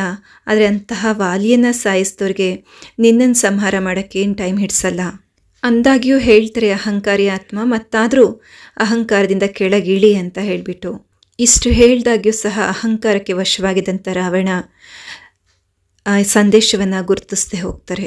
ಅಲ್ಲಿ ಇನ್ನೊಂದು ಪ್ರಸಂಗವನ್ನು ತೋರಿಸ್ತಾರೆ. ಹೀಗೆ ವಾದ ವಿವಾದದ ನಂತರ ಅಂಗದ ಹೇಳ್ತಾರೆ, ತನ್ನ ಕಾಲನ್ನು ಅಂದರೆ ಅಂಗದನನ್ನು ಬಹಳ ಪ್ರಲೋಭನವನ್ನು ಕೊಟ್ಟು ಆಮಿಷಗಳನ್ನು ಕೊಟ್ಟು ವಶ ಮಾಡ್ಕೊಳ್ಳಿಕ್ಕೆ ಪ್ರಯತ್ನಿಸ್ತಾರೆ. ಆಗ ಅಂಗದನ ಕಾಲನ್ನು ಯಾರೂ ಅಲ್ಗಾಡಿಸ್ಲಿಕ್ಕಾಗಲ್ಲ ಅನ್ನುವಂತಹ ಪ್ರಸಂಗ ಬರುತ್ತೆ. ಅಂಗದ ಹೇಳ್ತಾರೆ, ತನ್ನ ಕಾಲನ್ನು ಇಟ್ಟುಬಿಟ್ಟು ಈ ಕಾಲನ್ನು ಯಾರಾದರೂ ಅಲ್ಗಾಡಿಸಿದ್ರೆ ನಾನು ಸೀತೆಯನ್ನು ರಾಮನ ಪರವಾಗಿ ನಿಮಗೆ ಬಿಟ್ಟುಕೊಟ್ಬಿಡ್ತೀನಿ ಅಂತ ಹೇಳ್ತಾರೆ. ಅದೇ ತರಹ ಆ ರಾವಣನ ಆಸ್ಥಾನದಲ್ಲಿರುವಂಥ ಪ್ರತಿಯೊಬ್ಬರೂ ಸಹ ಅಂಗದನ ಕಾಲನ್ನು ಅಲ್ಗಾಡಿಸ್ಲಿಕ್ಕೆ ಬರ್ತಾರೆ. ಆದರೆ ಯಾರೊಬ್ಬರೂ ಅಲ್ಗಾಡಿಸ್ಲಿಕ್ಕೆ ಸಾಧ್ಯ ಆಗದಿದ್ದಾಗ ಲಂಕಾಧಿಪತಿ ರಾವಣನ್ನೇ ಬರ್ತಾರೆ. ಕಾಲನ್ನು ಅಲ್ಗಾಡಿಸ್ಲಿಕ್ಕೋಸ್ಕರ ಕಾಲನ್ನು ಹಿಡ್ಕೊಳ್ತಾರೆ. ಆಗ ಅಂಗದ ಕಾಲನ್ನು ತೆಗೆದು ಹೇಳ್ತಾನೆ, ನನ್ನ ಕಾಲು ಹಿಡಿಯೋದ್ರ ಬದಲಾಗಿ ನನ್ನ ಸ್ವಾಮಿ ಕಾಲನ್ನು ಹಿಡಿದಿದ್ರೆ ನೀನು ಉದ್ಧಾರ ಆಗ್ಬಿಡ್ತೀಯಾ ಅಂತ ಹೇಳಿಬಿಟ್ಟು. ಅಂದರೆ ಬಾಬರವರು ಸಹ ಮಕ್ಕಳಿಗೆ ಹೇಳ್ತಾರೆ, ನಿಶ್ಚಯ ಬುದ್ಧಿ ಉಳ್ಳಂತಹ ಮಕ್ಕಳ ಬುದ್ಧಿರೂಪಿ ಕಾಲನ್ನು ಯಾರೂ ಸಹ ಅಲ್ಗಾಡಿಸ್ಲಿಕ್ಕೆ ಸಾಧ್ಯ ಇಲ್ಲ, ಅವ್ರು ಯಾವತ್ತೂ ಸಹ ಸಂಶಯದಲ್ಲಿ ಬರಲಿಕ್ಕೆ ಸಾಧ್ಯ ಇಲ್ಲ ಅಂತ ಹೇಳಿಬಿಟ್ಟು. ಇನ್ನೊಂದು ಕಡೆ ಮಂಡೋದರಿಯನ್ನು ತೋರಿಸ್ತಾರೆ. ಮಂಡೋದರಿ ರಾವಣನ ಪತ್ನಿಯಾಗಿರ್ತಾರೆ. ಆಕೆ ಸಹ ಹೇಳ್ತಾರೆ, ಗುರುತಿಸು ರಾಮ ಮತ್ತು ಸೀತೆ ಯಾರು ಅಂತ ಹೇಳಿಬಿಟ್ಟು, ಇದು ನಿನ್ನ ಅಂತ್ಯಕಾಲ ಬಂದಿದೆ ಅಂತ ಹೇಳಿಬಿಟ್ಟು. ಆಗ ಮಂಡೋದರಿಯ ಮಾತನ್ನು ಸಹ ಗುರುತಿಸದೆ ಹೋಗ್ತಾರೆ. ಆಗ ಘೋರ ಯುದ್ಧ ಪ್ರಾರಂಭ ಆಗುತ್ತೆ ಅಂತ ತೋರಿಸ್ತಾರೆ. ವಿಭೀಷಣ ರಾವಣನ ಸೋದರ, ಆತನು ಸಹ ರಾಮನ ಪರಿಚಯ ಕೊಡಲಿಕ್ಕೆ ಪ್ರಯತ್ನ ಪಡ್ತಾರೆ. ರಾವಣನಿಗೆ ಈ ಸೀತೆಯನ್ನು ವಾಪಸ್ ಕಳಿಸಿ ಅಂತ ಹೇಳ್ತಾರೆ. ಆ ಸಮಯದಲ್ಲಿ ತೋರಿಸ್ತಾರೆ, ರಾವಣ ವಿಭೀಷಣನನ್ನು ಸಹ ಒದ್ದು ಬಿಡ್ತಾರೆ, ಇನ್ಸಲ್ಟ್ ಮಾಡ್ತಾರೆ ಅಂತ ಹೇಳಿಬಿಟ್ಟು. ಈ ಒಂದು ಸಾರಿ ರಾವಣ ವಿಭೀಷಣನನ್ನು ಒದ್ದಾಗ ವಿಭೀಷಣ ಅಲ್ಲಿಂದ ಸೀದಾ ಶ್ರೀರಾಮನ ಪಾದಕ್ಕೆ ಬಂದು ಬೀಳ್ತಾರೆ ಅಂತ ಹೇಳ್ತಾರೆ. ಇನ್ ಕೇಸ್ ಯಾರಾದರೂ ನಮ್ಮನ್ನು ಇನ್ಸಲ್ಟ್ ಮಾಡಿದ್ರೆ ನಾವು ಎಲ್ಲಿರ್ತೀವಿ? ವಾಸ್ತವದಲ್ಲಿ ಯಾರೇ ಸ್ವಮಾನಧಾರಿ ಆತ್ಮರಿರ್ತಾರಂದ್ರೆ ಅವ್ರನ್ನ ಯಾರೂ ಇನ್ಸಲ್ಟ್ ಮಾಡ್ಲಿಕ್ಕಾಗಲ್ಲ. ಯಾರಾದರೂ ಇನ್ ಕೇಸ್ ಸ್ವಮಾನಧಾರಿ ಆತ್ಮಗಳಿಗೆ ಇನ್ಸಲ್ಟ್ ಮಾಡಿದ್ರು ಸಹ ಅವ್ರನ್ನ ಎಲ್ಲಿ ತಲುಪಿಸ್ತಾರೆ ಹೇಳಿ? ಶ್ರೀರಾಮನ ಪಾದದ ಬಳಿಗೆ ಕಳಿಸ್ಕೊಡ್ತಾರೆ. ಶ್ರೀರಾಮನ ಪಾದಕ್ಕೆ ತಲುಪಿದ ನಂತರ ವಿಭೀಷಣ ಎಲ್ಲ ಐಡಿಯಾಸ್ ಕೊಡ್ತಾರೆ, ಪ್ಲ್ಯಾನ್ ಕೊಡ್ತಾರೆ, ಹೇಗೆ ರಾವಣನ ಸಂಹಾರ ಮಾಡಬಹುದು ಅಂತ ಹೇಳಿಬಿಟ್ಟು. ಲಂಕೆಗೆ ತಲುಪಲಿಕ್ಕೆ ಸಾಗರನಿಂದ ಮಾರ್ಗವನ್ನು ಬೇಡಲಿಕ್ಕೆ ಹೇಳ್ತಾರೆ. ಸಾಗರನೊಂದಿಗೆ ಮಾರ್ಗವನ್ನು ಕೇಳಿದಾಗ ಸಾಗರ ಮಾರ್ಗ ಮಾಡಿಕೊಡುತ್ತೆ. ಸಾಗರ ದೇವತಾ ಹೇಳ್ತಾರೆ, ನಾನಂತೂ ದಾರಿ ಮಾಡಿಕೊಡ್ತೀನಿ, ನೀವೇನು ಬಾಣ ಬಿಡುವಂಥ ಅವಶ್ಯಕತೆಯೂ ಇಲ್ಲ. ರಾವಣನನ್ನು ಸೋಲಿಸ್ಲಿಕ್ಕೆ ಸಾಗರ ಮಾರ್ಗದಲ್ಲಿ ನಿಮಗೆ ದಾರಿ ಬೇಕು ಅನ್ನೋದಾದರೆ ನನ್ನದೊಂದು ವಿನತಿ ಇದೆ ರಾಮ, ಕೇಳ್ಕೊಳ್ಳಿ ಅಂತಾರೆ. ವಿನತಿ ಇಡ್ತಾರೆ, ನೀನು ಶಿವನ ಸ್ಥಾಪನೆ ಇಲ್ಲಿ ಮಾಡಬೇಕು, ಶಿವಲಿಂಗದ ಸ್ಥಾಪನೆ ಮಾಡಬೇಕು, ಶಿವನನ್ನು ಪೂಜಿಸಿ ಶಿವನಿಂದ ಶಕ್ತಿಯನ್ನು ಪ್ರಾಪ್ತಿ ಮಾಡ್ಕೊಳ್ಳಿ. ಯಾಕೆಂದರೆ ರಾವಣನ ಹತ್ರ ಅಪಾರವಾದಂಥ ಶಕ್ತಿ ಶಿವನಿಂದ ಪ್ರಾಪ್ತ ಆಗಿರುವಂಥ ವರದಾನಗಳಿದೆ. ಆ ಕಾರಣ ಶಿವನ ಪೂಜೆಯನ್ನು ಮಾಡಿ. ಆಗಲೇ ಹೇಳಾಗುತ್ತೆ, ಶ್ರೀರಾಮೇಶ್ವರಂನಲ್ಲಿ ಶ್ರೀರಾಮ ಶಿವನ ಪೂಜೆ ಮಾಡ್ತಾರೆ. ನಾವೆಲ್ಲರೂ ಶಿವಬಾಬ್ರವರ ಮಕ್ಕಳಾಗಿದ್ದಾಗ್ಯೂ ಸಹ ಒಮ್ಮೊಮ್ಮೆ ಶಿವ ತಂದೆಯ ವಿಸ್ಮೃತಿಯಾಗ್ಬಿಟ್ಟಿದ್ದಾಗ ಒಬ್ಬರು ಮತ್ತೊಬ್ಬರಿಗೆ ಸ್ಮೃತಿಯನ್ನು ಕೊಡಿಸ್ಬೇಕಾಗಿ ಬರುತ್ತೆ. ವಿಭೀಷಣ ರಾವಣನನ್ನು ಕೊಲ್ಲಿಕ್ಕೆ ಇನ್ನೊಂದು ಸೀಕ್ರೆಟನ್ನು ಹೇಳ್ಕೊಡ್ತಾರೆ. ಅವರ ನಾಭಿಗೆ ಬಾಣವನ್ನು ಬಿಡಿ ಅಂತ ಹೇಳಿಬಿಟ್ಟು.